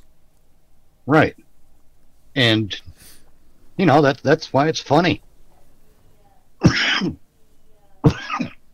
I mean, it's either giving you insight from a just by virtue of it being a different point of view, but it's giving you insight with a laugh, Yeah, which just makes the insight that much more interesting. and it makes things That's a why. lot more memorable. This is why comedy. I remember back in the 1980s when we had Margaret Thatcher in power, there was a huge upsurge of leftist comics. The Oh people yeah, who were against the establishment. You had your likes of Ben Elton, who was responsible for things like the writing of Blackadder, the writing of comedies like The Young Ones. And he was a stand-up comedian as well. It's where it's actually the time when the likes of Stephen Fry and Hugh Laurie came up through the ranks and made their names initially. right. And they made, I mean, as they were also responsible for a lot of the stuff behind the TV show Spitting Image that I showed a few people in the Discord the other day, where it was basically poking fun at power. Yes. And in that poking fun, they were pointing out this is wrong, and people would actually take it in a lot more easily because it was presented in an entertaining format. It's exactly the same as Milo Yiannopoulos does now. Right. Exactly. I mean, it's what QI does. Yeah, and QI because it's being just wrapped. teaches you off the wall facts by entertaining you with those off the wall Yeah, facts. it puts a sugar coating on the. I wouldn't say it's not palatable, but it's pretty bland. Facts are generally pretty bland all on their own. Oh yeah. But Yeah, that's the value in comedy. Comedy and satire derive from that same place, and its purpose is to poke the thing that's bigger and more dangerous than you. yeah. I Which mean, is why the left are trying to police all that. yeah. They've already taken over most of the entertainment industry. Well, this is the funny part. A lot of the lunacrat left seems to think that they're counterculture, that they're anti-establishment. Well, they're so inundated, or the establishment is so inundated with the lunacrat left that we have the word rhino in America now. Republican in name only. Yeah, I mean, that's how inundated the system is. These people are not counterculture. These people are the culture. These people are the establishment. But they want to come off like they're edgy and whatnot. Well, they're not. What's edgy now is saying no, everyone can speak freely. What's edgy is saying we're supposed to defend ourselves and keep the state free. That's what the Second Amendment's about. but kind of rewinding quite a way back to kind of the beginning of this stream, it's almost scary when you think about it. You've got the likes of CNN and the other news media networks that have got the left lean to them to some degree or other. And they can say whatever they want. And when you get like your comedians or your people like us or your Paul Joseph Watsons or your Sargons of Akkad or your Lauren Southerns who point and say, no, that's not right, there's a problem here. Not only does CNN, I'll just use CNN as an example instead of reeling off a list. Well, you could say mainstream media. Not only does mainstream media turn around and then try to discredit that person, they've also, and this is very clever in a very scary way, they've also got a second arm, which is the activist minions, who then dogpile on the target. Like, Yep. say I'm pointing at CNN and saying, no, you're wrong there. Then the hit squad comes around of all of the activists and the lunacrats and all the rest of that then dogpile onto me, dox me, threaten my family, try to destroy my life to shut me up. Yep. And we've seen it happen over and over and over again. Some people are more resistant to it, others aren't. Some have gone under Right. it, they've not been heard from again. Some fight against it, and even just fighting against it is immediate success. It can be, yeah. Because they don't Oh, know like what, Jordan, they don't know like what, Jordan Peterson. Yeah, they don't know what to do when you fight back. Right. Anytime someone tries to pin down Ben Shapiro, Yeah. he just freaking buries him because he's fighting back. Ben Shapiro is doing, his actions are how I view the Second Amendment. Honestly, Ben Shapiro is brilliantly using the Second Amendment at his speaking engagements. Yeah. And I'll tell you how. It's because the Second Amendment doesn't make any mention of firearms. It's the word arms in the Second Amendment refers to weapons. And he's using his free speech as a weapon just to maintain the security of the free state. Yeah. Yeah. That's what he's doing. He's using the Second Amendment with words. I mean, why do you think they want to get rid of it the way they do? I mean, it's not just about guns. It's about maintaining the security of a free state. Well, the Second Amendment the protects the First Amendment. And if they get rid of the Well, Second yes, but Amendment, the Second then they Amendment- can begin to dismantle the First. Well, what I'm getting at is the Second Amendment allows us the use, the freedom, it guarantees us the freedom to use whatever weapon is at our disposal. Yeah. For some people, it's a gun. For some people, it's a video camera. For some people, it's a cell phone. For some people, it's simply their speech. And for some people, For some it's a people, pen. I was getting to that actually. For some people, it's the press. Yeah. Pen is Because more I mean, than the sword. just think about this. Think about this. If we had a good enough lawyer, if there are any, the likes of YouTube, Facebook, and Twitter, and Google could be sued on First and Second Amendment grounds. Because when they shadow ban us, when they inhibit our growth, when they deplatform us, they are denying us our right to maintain the security of a free state. They're denying us our right to use the press. The second we hit enter, when we type something, we have engaged in publishing something. Yeah. That is now a publication. The press. That qualifies as the press as far as I'm concerned, and that is protected under the under the First Amendment, along with freedom of speech and freedom to assemble. Yeah. If I'm trying to set up a peaceful demonstration and I want to let people know about it, and I put a notice out on Facebook, and Facebook decides that this guy talks about the Constitution, he should not have a wide reach, let's limit his reach. Well, there you go. You're now also interfering with my right to free assembly, or to peaceably assemble. Yeah.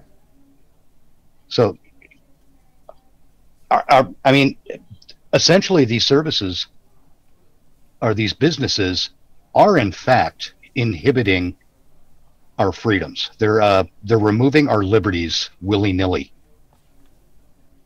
That fact cannot be denied. It's not an accident.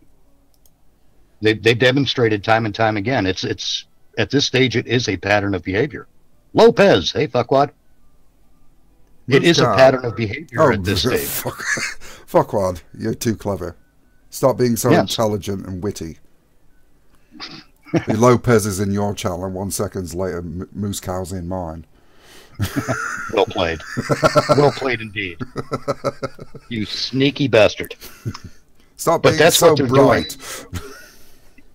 That's what they're doing. That when they deplatform us and shadow ban us and limit our reach, they are in fact disabusing us of our constitutional protections. Mm. I'm surprised that nothing's been done thus far. I think I'm honestly thinking the only reason it hasn't is because the argument hasn't yet been formed correctly. Well, yeah. See, the Constitution is written as a as restriction on government. However, there are other things in the United States Code that prevent one person from inhibiting the rights of another. And within the last 10 years, I think it's less than 10 years ago, corporations were declared to have the rights, same rights as people. Therefore, if they have the same rights, they have the same responsibilities. They're not allowed to interfere with my rights. They're not allowed to interfere with your rights. They're not allowed to interfere with Anita Sarkeesian's rights. Yes, I will defend her rights. I want her to keep talking. For the reasons I want Hillary to keep talking. I'll even defend the rights of some of these radical Muslim clerics, up to the point where they start inciting things. Absolutely. You know why? You know why? As I like it when my opponent reveals themselves for what they are. Yeah. It saves me all the hard work. I don't know why anyone would want anything else. It's a path of least resistance. I think it was, I used this quote yesterday in our conversation. I still didn't look up who it was by, but I think it's Napoleon who said, never interrupt your enemy while they're making a mistake. Yes. And that is, oddly, from Napoleon, one of the best arguments for free speech that there is. Yeah.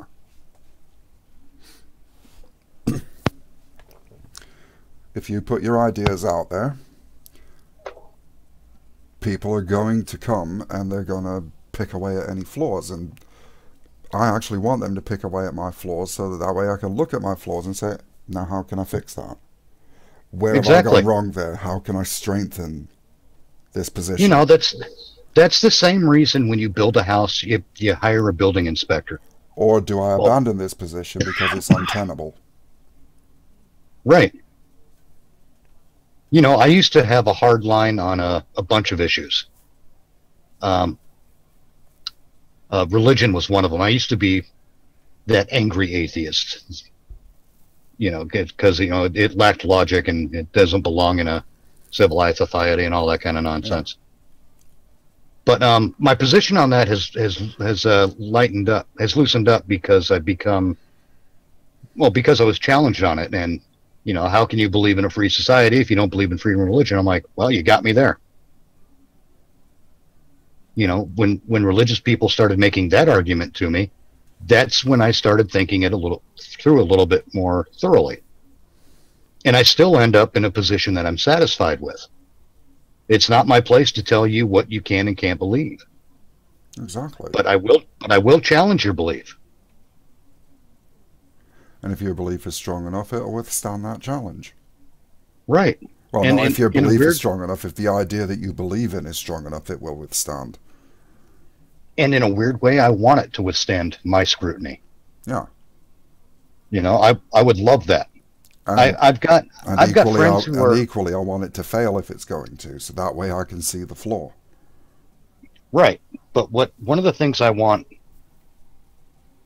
I've got friends that are deeply, deeply religious, and I want them to be happy. You know, I don't want to be the thing that shatters their world. Yeah. But I will challenge what they believe. Not because I want to hurt them, because I want their faith to be stronger. I think if their faith is stronger, they're happier, there's less chance they're going to end up shooting up a post office or whatever. You know, it's for the greater good if people are genuinely happy, if their happiness is earned. And if their belief system can withstand my scrutiny, then that happiness is earned. Yeah. I want them to earn it. Yeah. Let's see. Fuckwad in my chat is... I think we both went to the same place.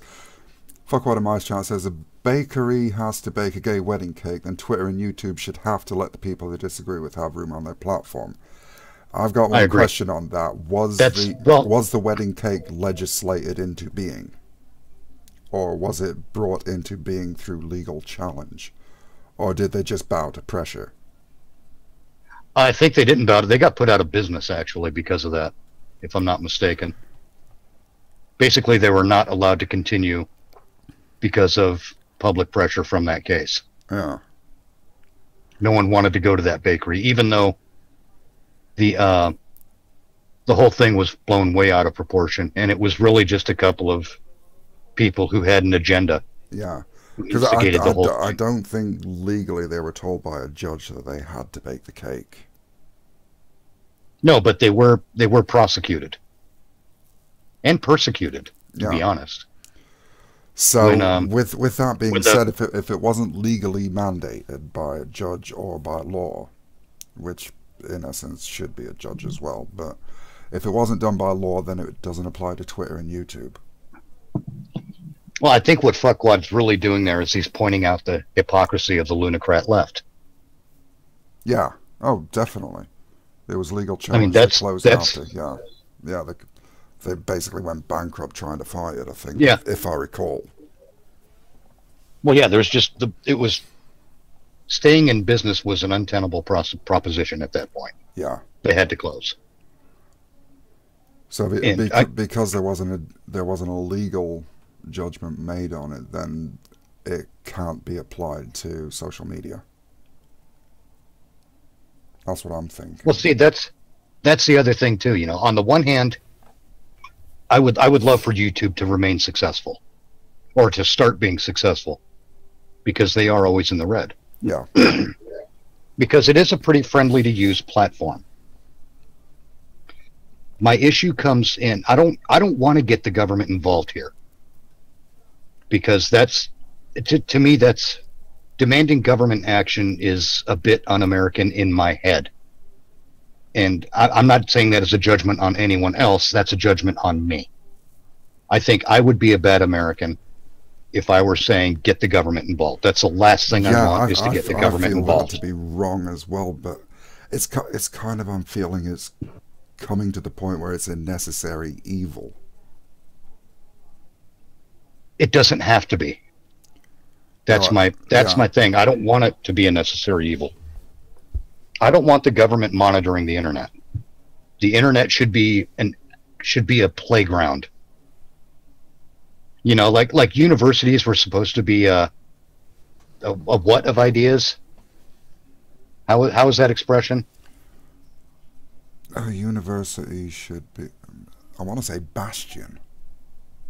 Well, oh God, I forget what it was an older expression. I can't remember what it was, but it was like a fountain of ideas, like a factory for ideas. Yeah. It was the place for intellectual debate and all that stuff. Whereas the internet should be a playground of ideas. You know, because a playground is a different thing than an official function. Yeah. The universities would be like the official function of ideas, whereas the internet should be the playground. It should be that casual, not casual in as far as laid back, but casual as in The sandbox. without official sanction. It should be a sandbox. You know, my idea is a sandcastle, and the higher I go with it, you know, if that foundation isn't solid, that castle's going to crumble. Yeah. Let's see. You cannot recruit the devil to rule something we can take care of. It's worse than telling on your sibling to mom. No one wants mom or dad involved in small squabbles. I agree with that, Kitten, but at the point we're at now, the stuff with the tech giants, it's not a small squabble anymore. These people are actively shutting down dissent. They're not even going after violence, and they're not even going after incitement. They're going after a different political idea. And it's also these tech firms, your Facebooks, your Twitter, well, maybe not your Twitter, but definitely Facebook, with the way they're doing it, they're at a point where they have the ability to completely sway elections just by what they choose to report, what they choose to censor. Yes. And those sort of elections basically end up affecting the good of the country, the good of the people in the country. Well, and there we come right back to company hypocrisy should have again. the power to do that. We come right back to hypocrisy again, don't we? Yeah. I mean, what Russian interference in the elections? You know, wave your arms about and, well, sky falling, Russian interference in the elections. I'm going to Meanwhile, have look to at what let you Facebook, deal with Google. this one, Mitch, because I desperately need to pee. Oh, go for it. For all of our viewing audience, I shall be 2 shakes. More than 2 shakes constitutes a good time, and that's not what we're here for. I forgot what I was saying. Oh, everyone's they keep crying about this Russian interference in the elections, but what do you call it when Facebook does it? By silencing one side of a political argument. What do you call it when Google does the same? YouTube, Twitter. What do you call it then? That's not election interference? I say it is. Does it make it okay because they are American? Maybe. But no, it doesn't, because you show me where a tech company in California has the right to interfere in an election that takes place in Minnesota. Why is that okay? It's still crossing borders and jurisdictional boundaries. Oh, good call, Patriarch. Because once mom and dad get involved, everyone loses their toys. Good call. Very well played. I will have to run with that one. But why is it okay? Why is it okay when the actors and actresses in Hollywood get on their soapbox and try to influence an election in Florida? Why is that okay? It might be fine for the one that actually lives in Florida and has a right to vote in that state, but why do they get to interfere with that election through the media? And hell, let's talk about the mainstream media. Why does the mainstream media get to push a political agenda around? If anything, the mainstream media... I was sitting thinking about this, Hey, because we had this conversation about 2-3 days ago in Madwoman's server, as it happens. Hello, Madwoman. Let one of us know if you'd like to come and join us. We was having this conversation about the press and who keeps the press accountable. Now, here in the UK, this dawned on me after we'd had the conversation. Here in the UK, we have something called the Press Complaints Commission, which, if the press go too far out of line, the public can write into the Press Complaints Commission and say, I'm not happy with how the press did so-and-so. And they then look into it from supposedly a neutral vantage point. I was just wondering whether the US had something similar. Not that I'm aware of. I think all we really have is the free market system. Because I'm wondering... Basically... Because I'm wondering, because the Press Complaints Commission isn't a government body, it's an independent body. And I was wondering about whether... kind of toothless, isn't it? It kind of is, but it isn't, because it's something that goes way back with the press and the media in the UK. It was kind of a gentleman's agreement that we'll abide by the findings of this commission in order to keep everybody honest and everybody competitive. Oh, okay. And it's kind of a handshake agreement type thing, but it's always worked over here, apart from now with the BBC it doesn't seem to be. But then what the BBC is putting out isn't what the BBC does in its infrastructure, and what they're putting out can be seen as 2 different entities. We had Panina on the Network 34 YouTube chat. Oh! That I just noticed. Yeah, Panina. Now she's over on my chat. Panina broke the Network 34 YouTube virginity, because nobody's posted in there yet. Yeah. But yeah, we really have nothing like that in the States that I know of. I mean, there's stuff like the Better Business Bureau, but that's a separate business. Yeah. And that really isn't much of a thing. But we do have like watchdog groups.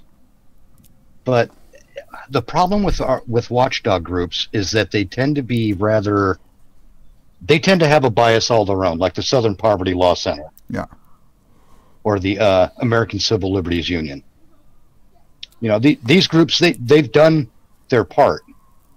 You know, and sometimes they're right, but unfortunately, more often they're not. I think, like with most groups, eventually every group outlives its usefulness. Well, yeah. Feminism would be an example of that. Labor unions would be another. Yeah. And once they outlive their usefulness, they get bored, and then when they get bored, you end up with what we got now. Right. Just a bunch of sad people desperate to cling to some semblance Well, of power, but it's an illusion. They have to invent problems to fight against to keep themselves active. Right. I mean, that's, you know, it's already illegal to pay people different based on sex. Has been since the 60s. Yeah. You know, problem solved, problem resolved, move on. When they're bouncing around saying that they don't have a voice, well, I hate to tell you, but that was solved in 1787. Yep, everybody has a voice. You don't have the right to be heard. That's a different thing.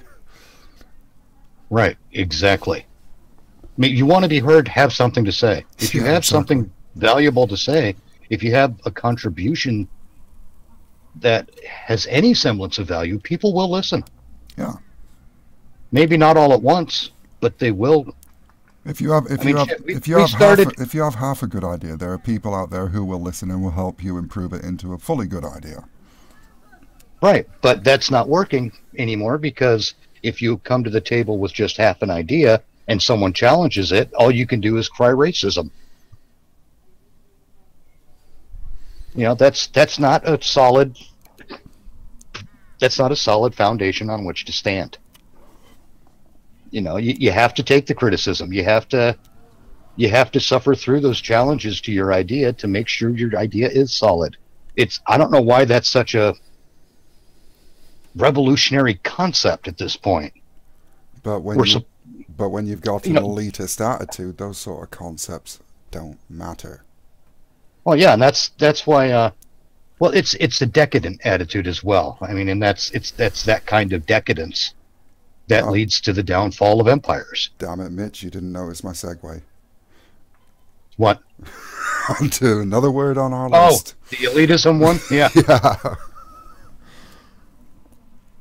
Now let's see. Oh, okay. Speaking of Crumpistan, how is that taxation without representation and no free speech thing working out for you? Patriarch, to answer that, London. Sweden. Oh, London's a nightmare. The UK's turning into a nightmare. Yes. Okay, let's go on about elite. Let me go look at that list again. There's elitism. And you know, I'm going to be honest here. I think everyone, in some way, is an elitist. I think it's a necessity to be a human being, is to have ideals that you aspire to. The difference between the likes of us and the likes of the lunocrats is we are willing to change our ideals as new information becomes available. Whereas the lunocrats, our ideas are right, end of story, you must believe. Yeah. But there's a thing about elitism. It is important to have a thing that you strive for. It's good to strive to be the elite. And when I say elite, I'm saying it differently, in a slightly different context. The best of the best that you can be.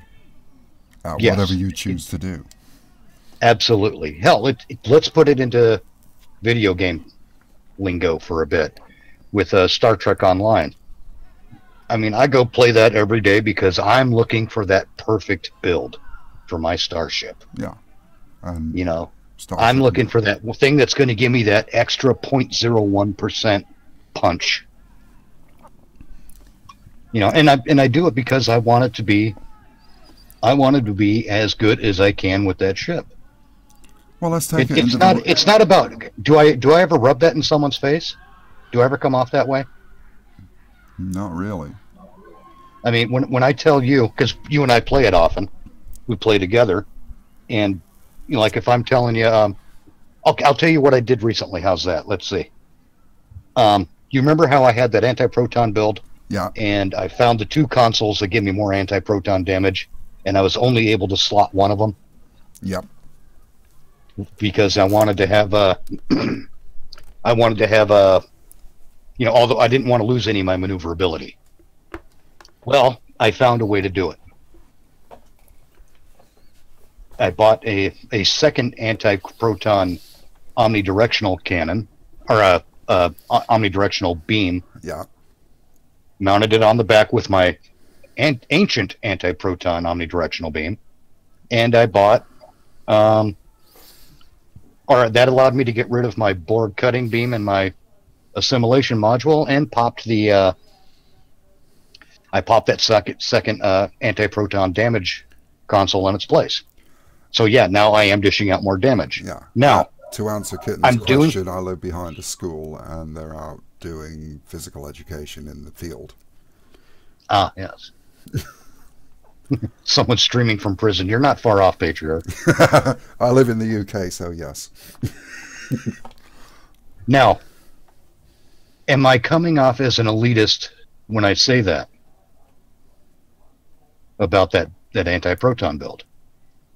No, it's the process. Is basically the scientific method. It's trial and error to achieve better results. Right. And see, when I'm telling you about it, it's less about stroking myself and my own ego, and it's more about saying, hey, here's something you can do as well. Yeah. It's information that you may not want to use it right now, but it's information you have, and you can refer back to me about it if you ever decide to move in that direction. Yeah. I mean, I think an example of what you're talking about, everybody can relate with, because the Winter Olympics has just happened, is the whole world of sports. There are people who've just been off to wherever the hell the Olympics was, because I paid no attention to it. I never do. But they go out there to test themselves against the other people in the world who claim to be the best at what they do. Right. And the one who wins the race is considered the elite. They've achieved a personal goal and have achieved the ability to say that for a moment in time I was the best in the world at what I do.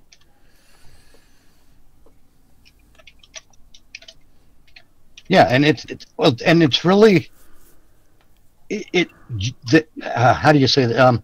That person is really only the elite in that race. Yeah. Because if they raced again the next day with the same people, the outcome would probably be a bit different. Oh, it probably very well would be. They were the very best at that moment in time. At the moment that it mattered, they came through. Patriarch of the Sith has given me all kinds of crap about how I should be using Polaron dual heavy cannons. By the way, Patriarch, I'm flying a Temporal Raider with an anti-proton build, and it makes things go boom because I shoot the explodium out of it. And upon impact, things tend to not handle such a withering barrage. I love it. It's fun. Got that out of the way. For 1 week, many years ago, I was the top-ranked hunter on my server in World of Warcraft. I think I had a brief spell of being the top healer on my server at one point, but I never took much notice of anything like that. I was just there to have fun. Well, yeah, that's basically my thing too. When it comes to a game, I'm there to have fun. Yeah. And even having these kinds of debates and conversations, these are fun for me. I enjoy it. I enjoy the intellectual challenge. We are talking about a totally different sort of elitism, though, in this respect. Yes, we are. Dragging it, kicking and screaming back on the topic. Well, yes and no, actually, because we were on topic. Because elitism exists in varying degrees. Do I want the best build I can get? Yes. Do I want to rub it in people's faces like I'm hot shit king of the hill? No. I get nothing out of that. Well, this type of elitism also ties into another word on the list, which was narcissism. Yes. And that, wow, you put those two together, and you get the lunacrat left, don't you? Yeah. With a nice sprinkling of hypocrisy. With a nice sprinkling of every other word in the list. Yeah. You notice how I'm I saving mean, one particular word in the list for last because we got the nice definition and we both learned a new word. oh yeah. Oh yeah. Yeah, But that was a fun little. I was so happy. I was happy and tingly on the inside when I found that word. but yeah, it's definitely an elitism through narcissism that the lunacrats tend to have that, Well, it's an elitism without humility. or without the willingness to acknowledge that you may be wrong. Yeah, I mean, shit. I believe I am simultaneously wrong a lot of the time and right all of the time because it's just because of a stupid little play on words, and it's a philosophy I've developed and decided to live by. I can be right all the time by admitting when I'm wrong because that's the right thing to do. Yeah. You know, it's when I formulated that string of words in that order, it so thoroughly expressed the idea that it just became kind of a rule of my life, let's say. Whereas the elitists, they look at it, I'm always right.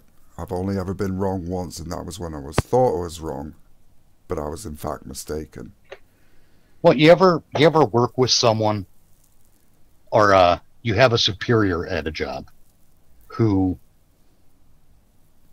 will not accept your idea because of your rank within the organization, or because you don't fit some arbitrary checkbox that they have. That's elitism. It's like, what do you know? You're only making 30,000 a year. Oh, damn, kitten.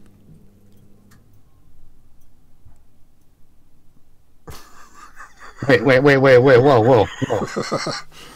Wait, I got now left I in got the, back. I have reasons to hate the game because Druid lore. Well, only one really. No, I got left in the middle of sex for a dungeon raid. Damn. Jesus. There's only one word. Damn. Well, see, I'm trying to figure out which way I would go in that scenario. Now, I think I'd have to finish off and zip up first. Yeah, you just start thinking of Pamela Anderson or something to make you come quicker, and then No, Pamela Anderson, no way, God. Well, I don't know. It's the first thing that sprung to my head, and that's only because I was watching something. I have on never Phil found her all DeFranco that the other appealing. day. I'm more into the nerdy intellectual type women than I am into the Pamela Anderson archetype. I was more Christina Ricci, but that's a whole different subject. Oh yeah, let's not get into our let's not get into the celebrity face planting. The celebrity bucket list. Yeah. Or should I say the celebrity fuck it list? Nah, different thing. Anyhow, yeah, the elitism that these people express is undeserved in a way. Because it's not based on anything real. It's not based on any accomplishment. It's based on a participation trophy mentality.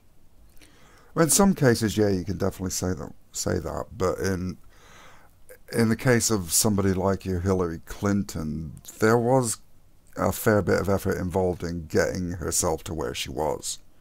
And oh yes, I mean it was a lifetime of work. Yeah. I mean, I don't.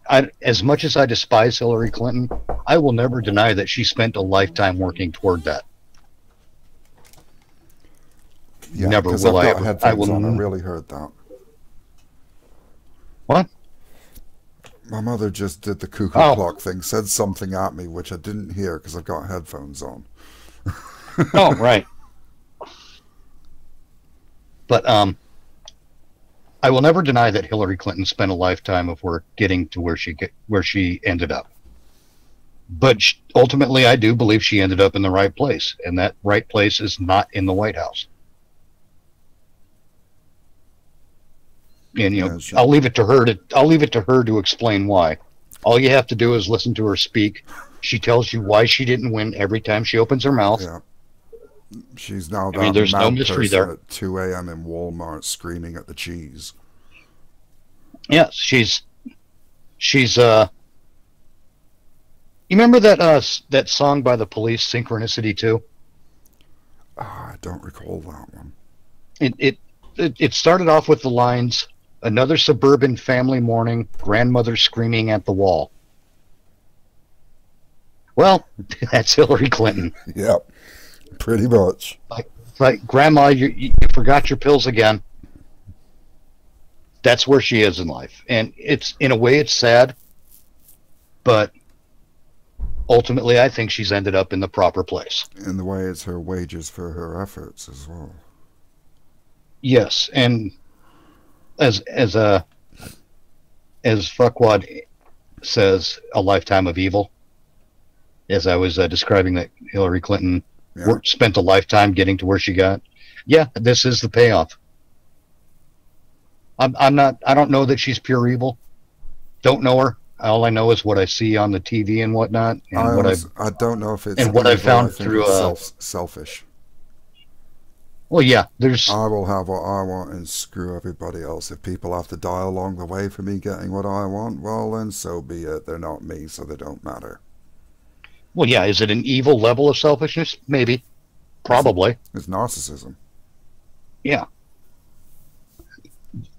But it's not like the ultimate evil. I mean, as far as we know, she hasn't. No, that would have happened after she won. She hasn't been carving up kittens and dipping them in chocolate for a midnight snack. Oh, I don't know. I watched InfoWars. Well, it might have been a couple of different starlets, but I don't know. Satanic rituals and all that sort of stuff, if you believe Alex Jones. Yeah, yeah. I mean, that's what I mean. I don't. I mean, I am a big fan of the phrase "consider the source," yeah. Which is why I don't think video games cause violence. By the way, it's because the people pushing that agenda tend to be. Let's see. Actually, there's another crossover between the lunacrat left and the religious right. They both went on about how these things cause violence. Video games. Always they don't. A quest to blame something outside of themselves. Yes. Or to give people an excuse that they could readily use whenever things went tits up. There is no evidence, testable or otherwise, to suggest that video games cause violence. It just isn't there. It's been studied. Because, let's face it, you get a schlub like me who's sitting in his room playing a video game and being addicted to it, for example. How much time does that leave the schlub like me to go out and shoot up a school? I can't do that. I'm addicted to this video game. There's a raid coming up. I got to give up sex to go on this raid. I can't afford the time to go out and shoot up a school. I'm busy. It really is bad when you think about it that way. I have to give up the one biological imperative function of my life to reproduce and to send my genes on into the future to go beat up pixels. Yeah. That's a... When you put it that way, it really is even more sad. Yes, it is. I mean, I got to tell you, Kitten, that guy, that's not my kind of guy. That's just sad. But it's true. You know, if someone is that focused on a video game, they don't have time to go out and commit all the violence that they want you to believe is happening. It just doesn't work that way. You know, show me a guy, an overweight, middle-aged guy sitting on the couch at 10 a.m. masturbating to The Price is Right, and I'll show you a guy who's not out in the world causing any trouble. Oh, God gives a new meaning to the term "come on down." Yes, it does. But I'll guarantee you that guy is not out causing trouble. Who's out causing trouble are the people who are out there saying we need a solution. Those are the people. Those are the people who are the problem, because the things they're trying to solve have already been solved. Hey, Arthur, define trouble: shooting up school, pissing off a cashier. I don't know, but I'll tell you what, the guy sitting on the couch watching The Price is Right, he already went out and bought his Cheetos, and he's got his Cheetos, his Mountain Dew. He's waiting for the next item up for bid with a couple of different things in his hands. He's not out causing any trouble. He's staying at home, wallowing in his own pathetic life like he should. He's doing the responsible thing. Masturbating to The Price is Right is the responsible thing to do. Mad woman, it's better than being out there and causing trouble. What's that? I'm just saying to Mad woman to check her Discord.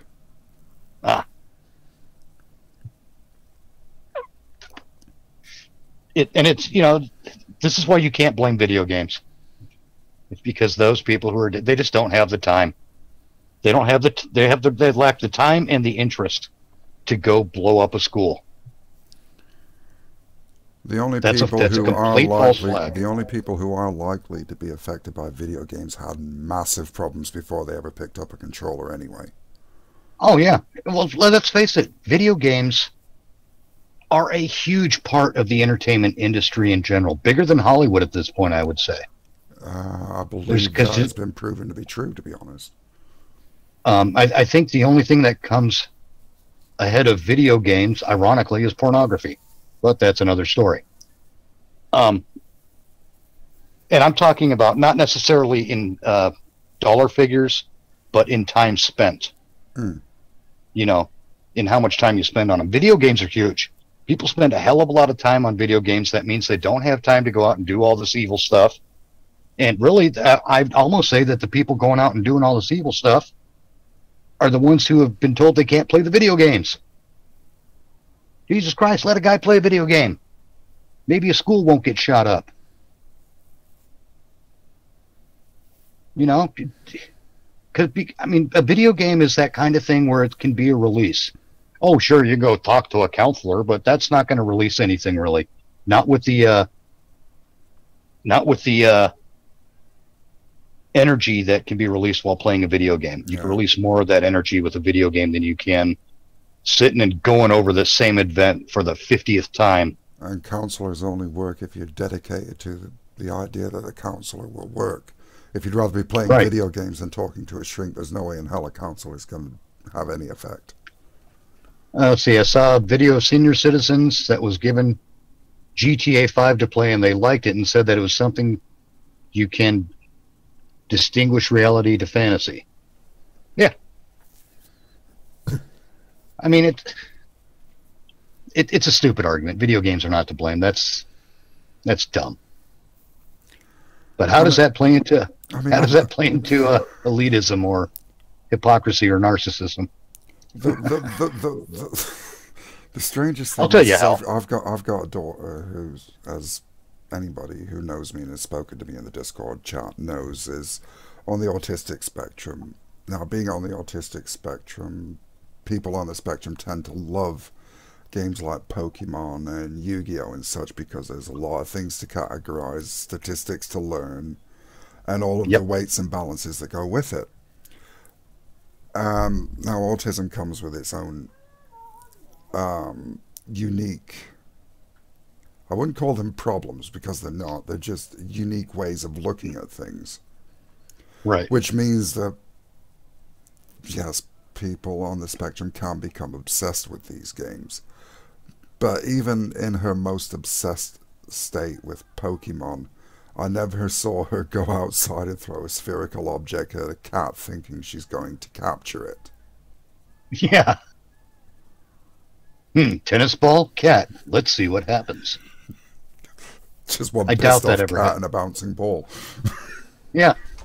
And by God, now you have to go retrieve the ball. Yeah.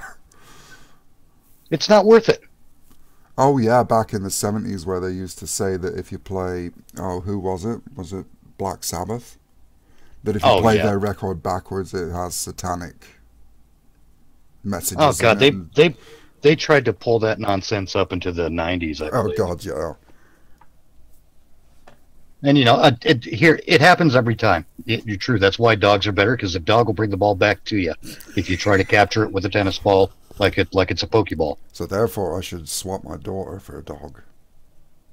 No, you should Interesting. swap the cat for a dog and let your daughter throw the ball, because the dog will bring it back to her. I see the logic there. No, see, they do it all the time. The preachers did it in the 50s with rock and roll, and then they did it again with heavy metal. They keep trying to blame something popular for the world's ills, and it's not that simple. It never is. What's the local time, Mitch? I've got 9:23. Right. Okay. About 9:30 in the morning. Yeah, because we're at the 2 hour mark. Yeah, I'm just trying to think about what time we need to start wrapping up so that we don't overlap with Maddie. Oh, that too. Yeah, we've still got an hour of bullshit left. Oh yeah, because you're gonna get at 10:30. You can watch The Morning Brew with Madwoman and Merlin. Yep, and all kinds. That's a news show. We're not a news show. We're a talk show. They're a news show that has some talk in it. We're a talk show that has some news in it. It's a weird distinction, and we have fewer things flashing on screen. But no, there's always some pack of malcontents who wants to blame something popular for the world's ills, and it just doesn't work that way. The world's ills have been the world's ills long before this popular thing happened. You think that all of a sudden we have video games and people started killing each other? People have been killing each other for millennia. Well, it goes back to the Greeks and the Romans and the book burnings and everything else. Yeah, I mean, anything that was popular and could be seen as something that would distract people from whatever the propaganda of the day was. Well, you know what? Maybe that is an element of that narcissism that the lunocrat left seems to hold on to. Yes, put down your video games and pay attention to me. Well, there's that, but there's also, none of this stuff happened before my time. It's like they seem to think that the world began and will end with them. Yeah, well, that's a perfect one of the calling card symptoms of narcissism. Yeah, it really is. But what was that word that we found? Okay, I've got to go back over to the other channel because I was private messaging. Oh, okay. Consequentialism. Yes, consequentialism. It's a lovely word. Now, see, when we were talking about this, I was talking about that Machiavellian thing. Yeah. The ends justify the means, and we were trying to find a word that sums that up. Well, there's also plus the propensity for them to just go on their own way and leave a trail of destruction behind them. Yes. But bear no responsibility for their part in that trail of destruction. Right. Can you say Antifa? Exactly. But that's what we were doing. We're trying to figure out how to express that idea, the ends justify the means, as a value. Because that's what we were doing. We were trying to figure out a lot of these values that we can apply to the lunocrat left, but these values don't apply to them exclusively.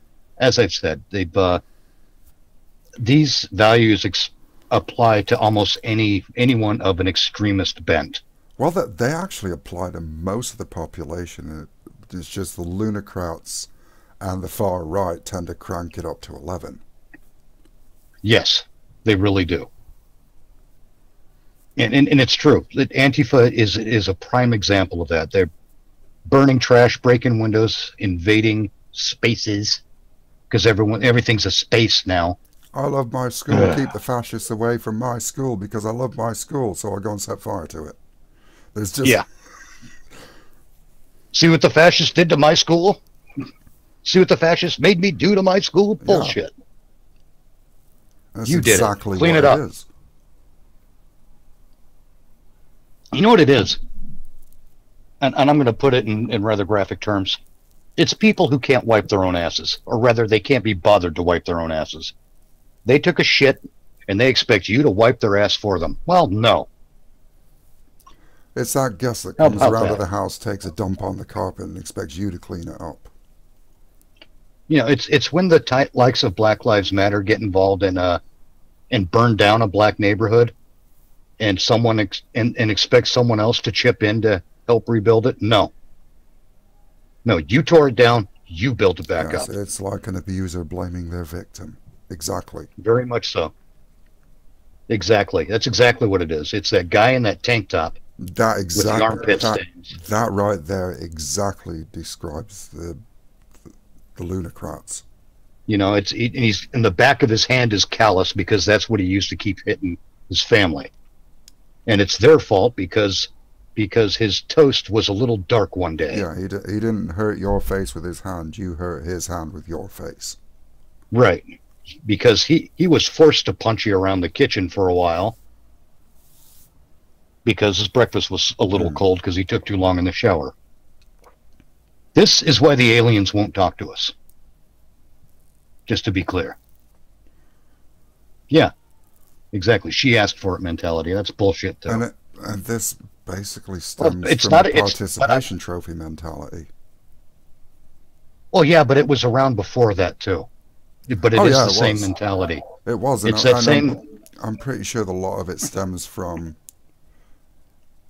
the participation trophy. Yeah, it makes everybody feel good, but it also reduces everybody to mediocrity. There's nobody who can excel. There's nobody who can fail. Right. And if you're mediocre and have no chance of ever being anything other than mediocre, that frustrates a human being. Well, if you're going to get awarded anyway, why try? Yeah, exactly. Once you figure out that all you have to do is show up, and you're going to get rewarded for it anyway, you stop trying. It's almost as if it's designed to prevent people from trying to achieve. Well, any achievement challenges the narrative. We don't want you to get too smart so you can ask questions. We don't want you to get too smart. We don't want you to see the flaws in our logic. We want you to be satisfied with less. Yeah. And this is a kind of a very and hey, sophisticated way to put that idea into people's heads. And hey, guess what? We will legislate to give you less for free. Yep. You've got everything you could need now. Because we're going to legislate to give you less and take more. Mm-hmm.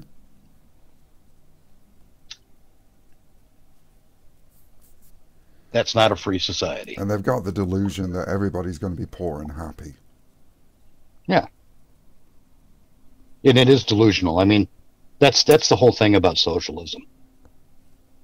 You know, because that's a big part of this neo-Marxist thing is socialism. Yeah. Everyone's out there. Oh, socialism's great. Never been tried. Well, here's the funny thing about it. You're free to be a socialist. I just don't see anyone throwing extra money at the government of their own accord. So it's also a hypocrisy. All these people touting socialism had better damn well start living up to the hype. Oh, yeah.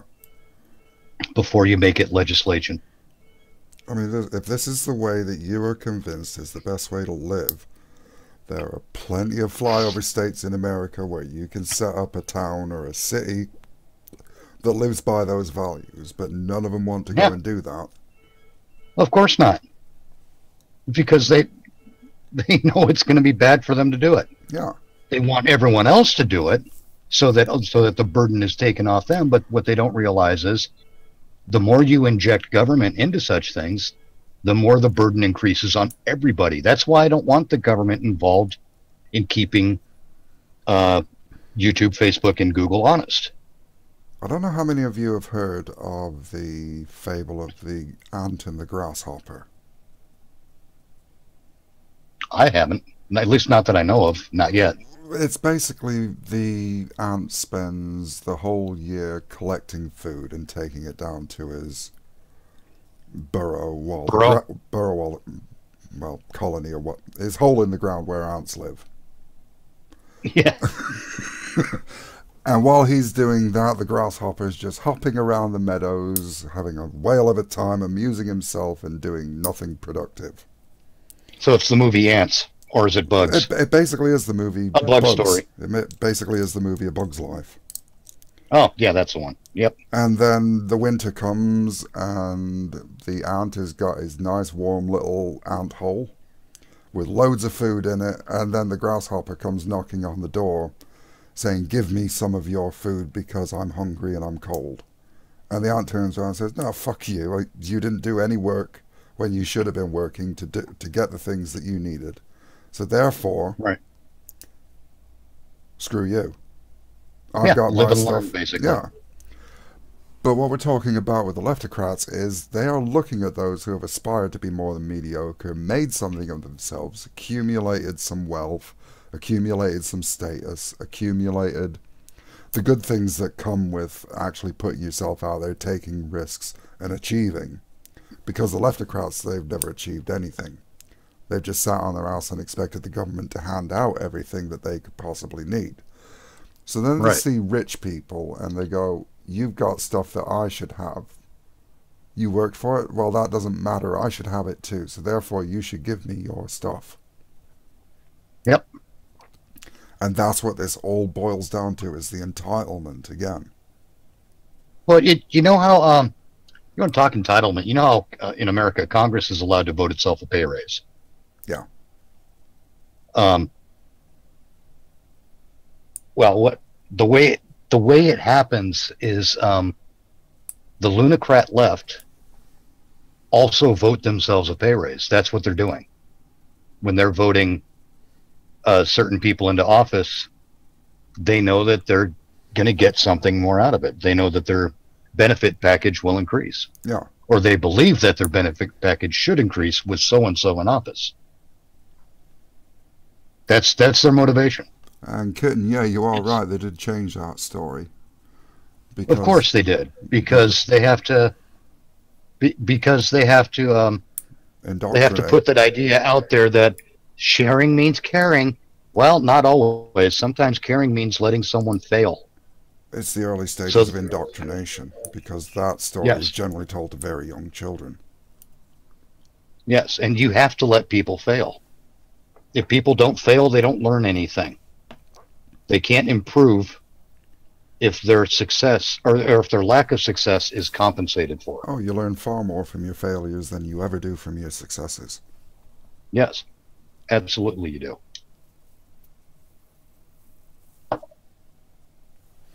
The thing is, the failures we have now, at least in space, in like YouTube, for example, these failures are not legitimate. I think, because they're manufactured. YouTube is trying to manufacture failure for a specific group of people. Yeah, and the funny thing is that with all the manufacturing they do, the people that are supposed to be failing according to this manufacturing aren't. If anything, they're getting the Streisand effect going on.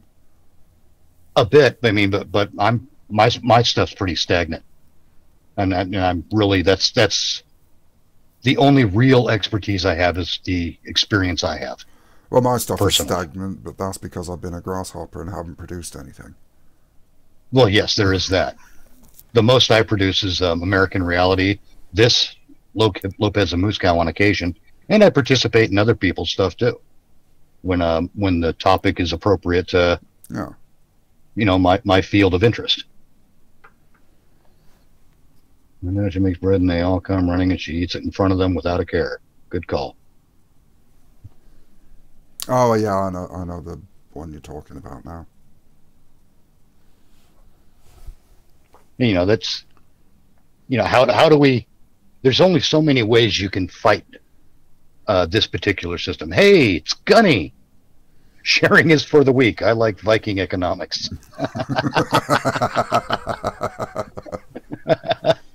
Oh, I love it when Gunny comes in with a piece of particular Gunny wisdom. It's fantastic. Well, yeah, but Gunny's basically saying the same thing. Live and learn. Yeah. You know, you didn't prepare for the failure. Well, tough shit. Now you have to deal with the failure. That's going to teach you how to deal with the failure. Yeah. You know, that's perfectly fine. We'd be a much better society if we didn't turn a safety net into a career choice. I really, really hate to do this to Adam Savage.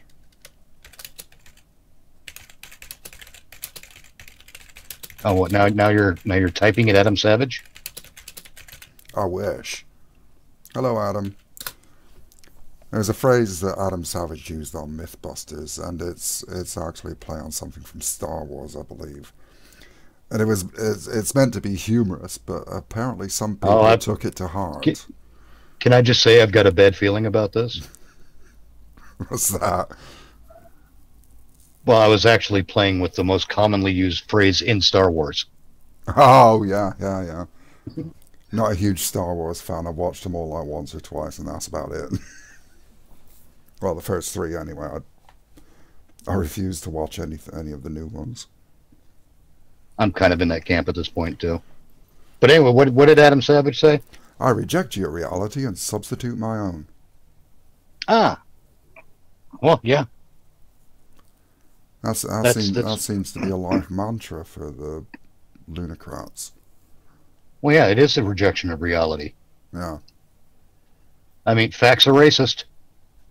I mean, we've heard that one. Except for our facts, which are truth. You know, science is racist. And science no is logic sexist. can prove differently. You know, somehow because what was that? There's that one in South Africa where the gal was trying to push the idea that these tribal elders or whatever who believed in the lightning or something, and curses and whatnot, and doing their traditional what do you call it?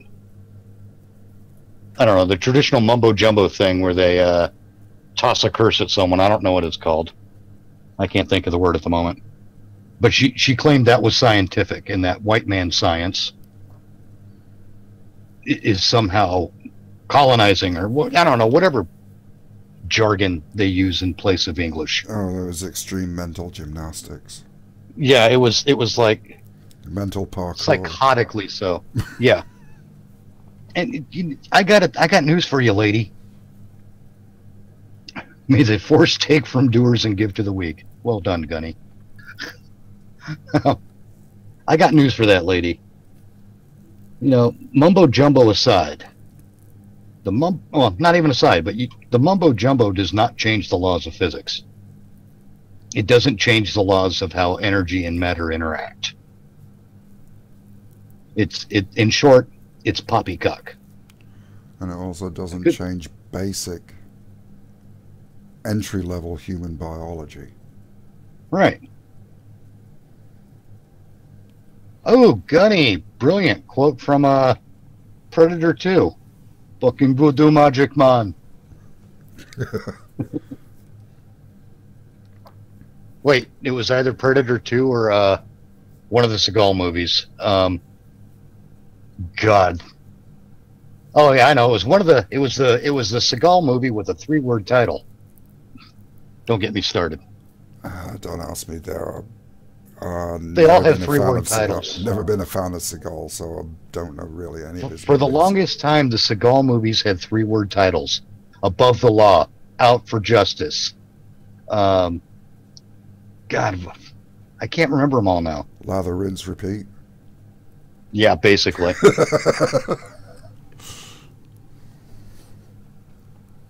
But yeah, you know, that's yeah. Anyway, I don't want to talk about Seagal because I find him remarkably boring. Yes, it was Predator 2. I thought as much. King Willie. No, it wasn't King Willie. It was one of the guys who worked for King Willie. I think Predator 2 is an underrated movie, and I'll say that to my dying day. I thought it was great because it took the idea and spun it off in a completely different direction. In a way that still very much made sense. And who doesn't love a movie with Morton Downey Jr.? as a hack TV reporter. I mean, because he was basically playing himself. I loved it. For the longest time, I confused Morton Downey Jr. and Robert Downey Jr. Yeah, it's a weird. Would have made It's for an one of those- interesting and obnoxious Iron Man. Oh God! All right, Internet Rule 34. Go out, find all of Morton Downey Jr.'s dialogue and work it to replace Tony Stark's or Robert Downey Jr.'s dialogue, and put Morton Downey Jr.'s head on Tony Stark. I want to say this. You have 10 minutes. It would just that would actually make a really brilliant villain. Yeah, it would. Oh, good God. The idea is killing me. That would be hilarious. Ugh. You just want to go all Roddy Piper on his ass and put him out with a fire extinguisher. Yeah, just go up to him and in that Roddy Piper voice say, "Put on the glasses." I've come here to kick ass and chew bubble gum. And I'm all out of bubble gum. I wish after that Roddy Piper would have gotten better movies. I really, because he wasn't a great actor, but he was entertaining. Yeah. Well, the thing with They Live is they allowed him to ad-lib parts of it, and that's where the bubblegum line came from, because that wasn't in the script. Ah, well, that explains it. I mean, because, the guy may not have been an actor, but he was entertaining as all hell. He could talk. I mean, you give him a microphone and he would just go. Yeah, I mean, he was brilliant at that. Could you imagine him if he was still alive doing like talk radio and stuff now? Or doing a podcast or something? It would be brilliant. He used to do a podcast, and they literally were amazing. God, it would be fun. That guy could be in anything, and he would be fun to watch. Yeah. Jesse Ventura is very much the same way. I think a lot of the people in the wrestling business are like that, or a lot of the talent in the wrestling business, especially the old school talent. Not so much the ones who've come through in the last 10 years or so. I think The Rock was probably about the last thing you're probably going to see for a while. No, Dave Bautista's actually making some good progress. The guy who plays Drax the Destroyer in Guardians of the Galaxy, he has got some great comedic timing. He came in just before the wrestling business became too scripted, though. When the performer actually had to develop their own character. Yeah, but he's hilarious. Yeah, Jesse Ventura is Jesse Ventura is right about a lot of things, but he's a bit kooky too. But when he's wrong, it's spectacular. Yeah. But my God, could you imagine someone like Jesse Ventura in the White House? Holy hell! Do you know, for a while I thought that may actually be a possibility of happening. Yep, me too. Because there was a while when he was the governor of Minnesota that I thought, well, this is the sort of guy who's going to at least make a run at the White House, but he chose not to. Well, you see, the one thing that I think Ventura's got going for him is that he does love the Constitution. He's all for it as much as I am, but he's also a little he's kookier about it than I am too. Let's say that. He also has the advantage that when he was a wrestler, he wrestled as a heel. It was his job to make people hate him. So if people are going to disagree with him, he ain't going to give a shit. Well, no, and he said himself that the reason he won in Minnesota was because he was able to be in the debates. Yeah. And the way it's set up at the presidential level, the Democrats and the Republicans have made it almost impossible for a third-party candidate to get into the debates. Yeah. I mean, it's collusion, essentially. That's why I can't stand the party system in politics. Yeah.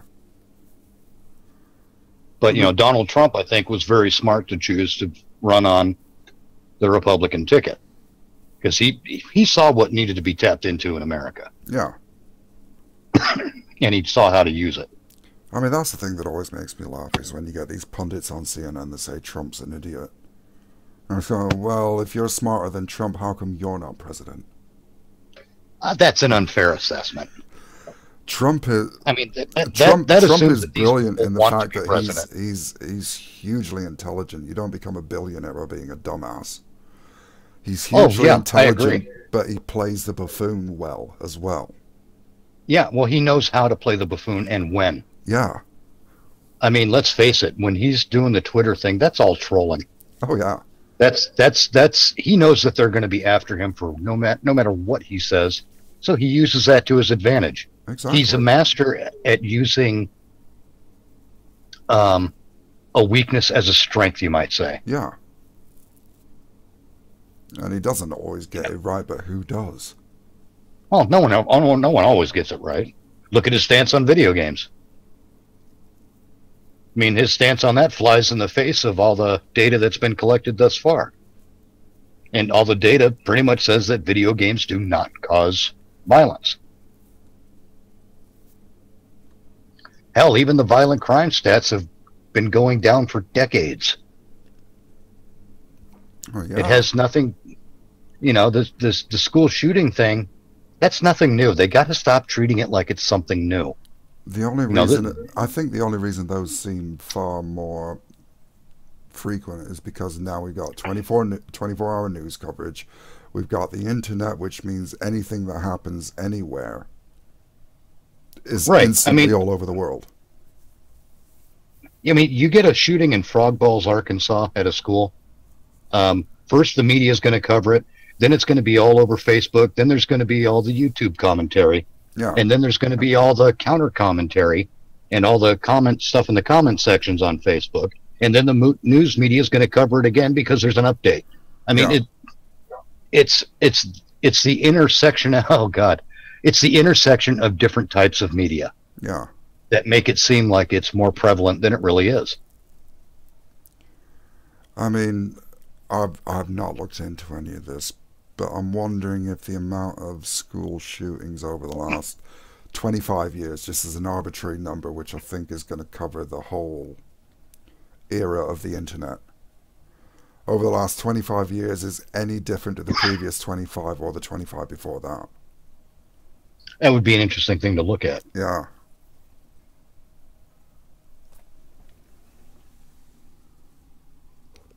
Arthur's got a good point. A shooting in Frog Balls, Arkansas would be 30 guys blasting holes in an idiot shooter.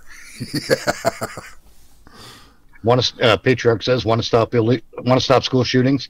Take all the money given to illegal aliens and put it into mental health services. A happy person has never shot anyone. Oh, I agree. I've said before, I forget where, because this subject is the one that won't die, and I've been going on about it for a while.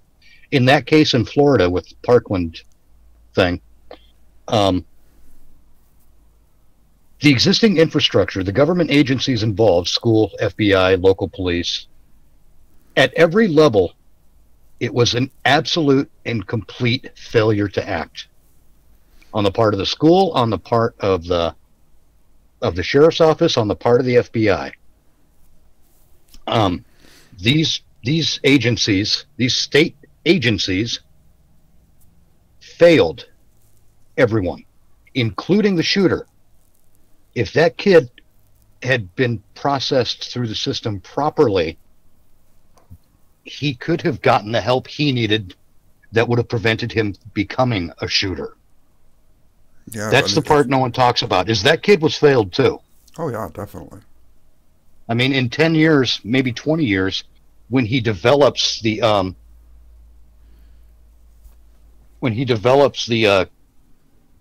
intellectual fortitude to realize what he's done, maybe realize why he did it, and that's if he gets that far in the prison system. I doubt he will.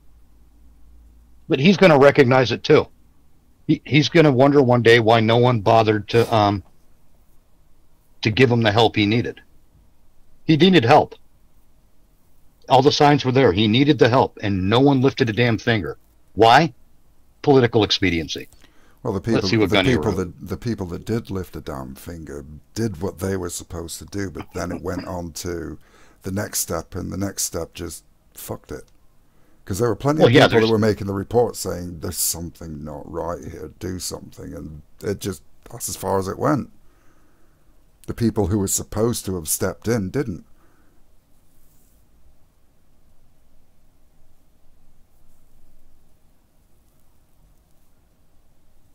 Yeah, and it's and you want to get, that's the part that boggles me. If this stuff had been handled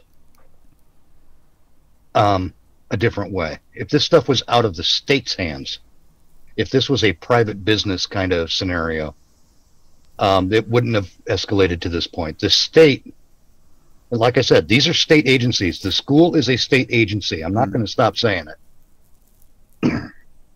Public schools are state agencies. Yes, the public schools are state agencies. They are agents of the state. People got to start remembering that, and they've got to start holding them accountable in that light.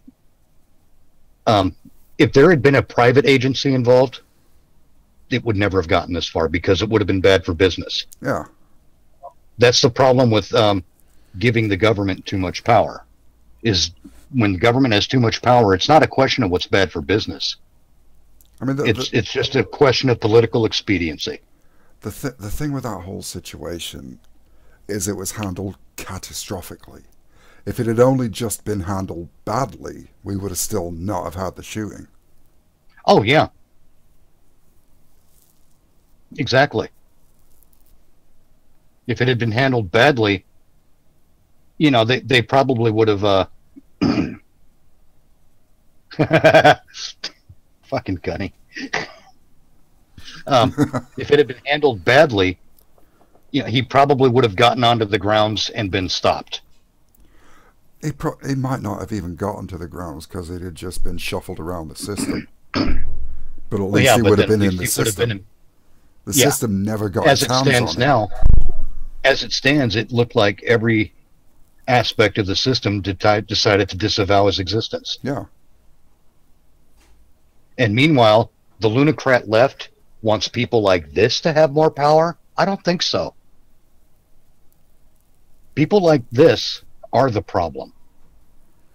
Yeah, because taking the guns away from the good guys is not going to stop the bad guys getting hold of the guns. No.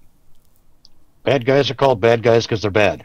And they say, there's I don't know who said it, but bad guys are stopped by good guys with guns. And the left go, oh no, they're not, because there's no such thing as a good guy with a gun. Well, every school shooting has always been stopped by a police officer. Someone armed. Yep, usually a police officer who is that's the funny thing with is a gun. In general, yes, but that's the other funny thing is let's face it, that sheriff's department was not full of good guys. No, I don't know what the hell is going on there, but no. There were two other officers who were suspended from a different police agency because they were going in. Oh, the SWAT team. The two guys from the SWAT team who heard about it, and they were heading toward the shooting, and they got suspended because they didn't get permission first. Rhetorical just nailed it. You stab someone, you're a bad person. You shoot someone, the gun's the problem. Yeah. Exactly. I mean, it's like I said, the Second Amendment is there because the people have a duty to be part of maintaining the security of a free state. Yeah. Now, who advantages from diminishing the people's ability to maintain the security of a free state? Tyrants. Yep. And a tyrant doesn't have to be someone in government. A tyrant is a bully. I mean, you guys they keep going on about anti-bullying culture. When, you know, we got to be against bullying. Well, here you're creating a breeding ground for bullies if you disarm law-abiding citizens. That's not very anti-bullying now, is it? I'm about to get angry about it. These people got to start thinking this stuff through, because it's insane not to think it through. That's the problem, though. They don't think it through. They only go as far as their own ideology. But Right. we have hit the 3-hour mark on Lopez and Moosecow. So I think Well, it is about... I'm showing 2.5, but it is about 10 o'clock. Yeah. And Maddie's show will be on in about a half hour. So we're giving you all a chance to go and make yourself a cup of coffee or tea if you want to drink Make your that coffee, still. have a piss. Grab a sandwich and get ready for the morning brew, which is now exclusive to Twitch. If anybody would like to shill the morning brew, I don't have a link to Maddie's channel handy, but if somebody Neither would be do I so at the good moment, as to, but I'm about to dig one up and just put it in the description on my channel. If you can, If I can remember how, I'm an idiot. well, even if you just throw it into your live chat. I'm working on it, but I can't brain. Oh, self-promotion. There we go. Now I got to go find it. I'm getting it, people. Just give me a minute. No, that's YouTube. Come on, Maddie. There it is. Uh-oh. Uh-oh. Uh-oh's never a good Yep. thing to hear. No, I got it. There we go. All right, I'm putting it in my chat and in my description. So I encourage you all to go and have a look in at the morning brew, keep up with what's going on in the world, and basically to mock Merlin. Oh, don't mock him too hard. He's got a beard.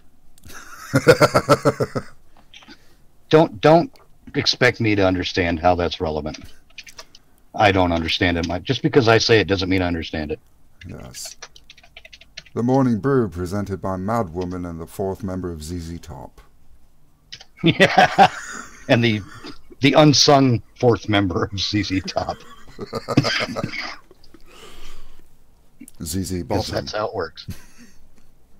AA Bottom. Maddie's very own version of Not Gay Jared. Yeah. Yes. All right. I think that's going to be it for us this morning. It is. Thanks everybody for watching, and don't forget to join us again next time we're on. When that will be, fuck only knows, because we make this shit up as we go. Damn straight. Until next Thanks time. for showing up. Au revoir, tati bye bye, and don't forget to leave your Auf moose cow. Wiedersehen. Au revoir. See you later. Don't forget to massage your moose cow.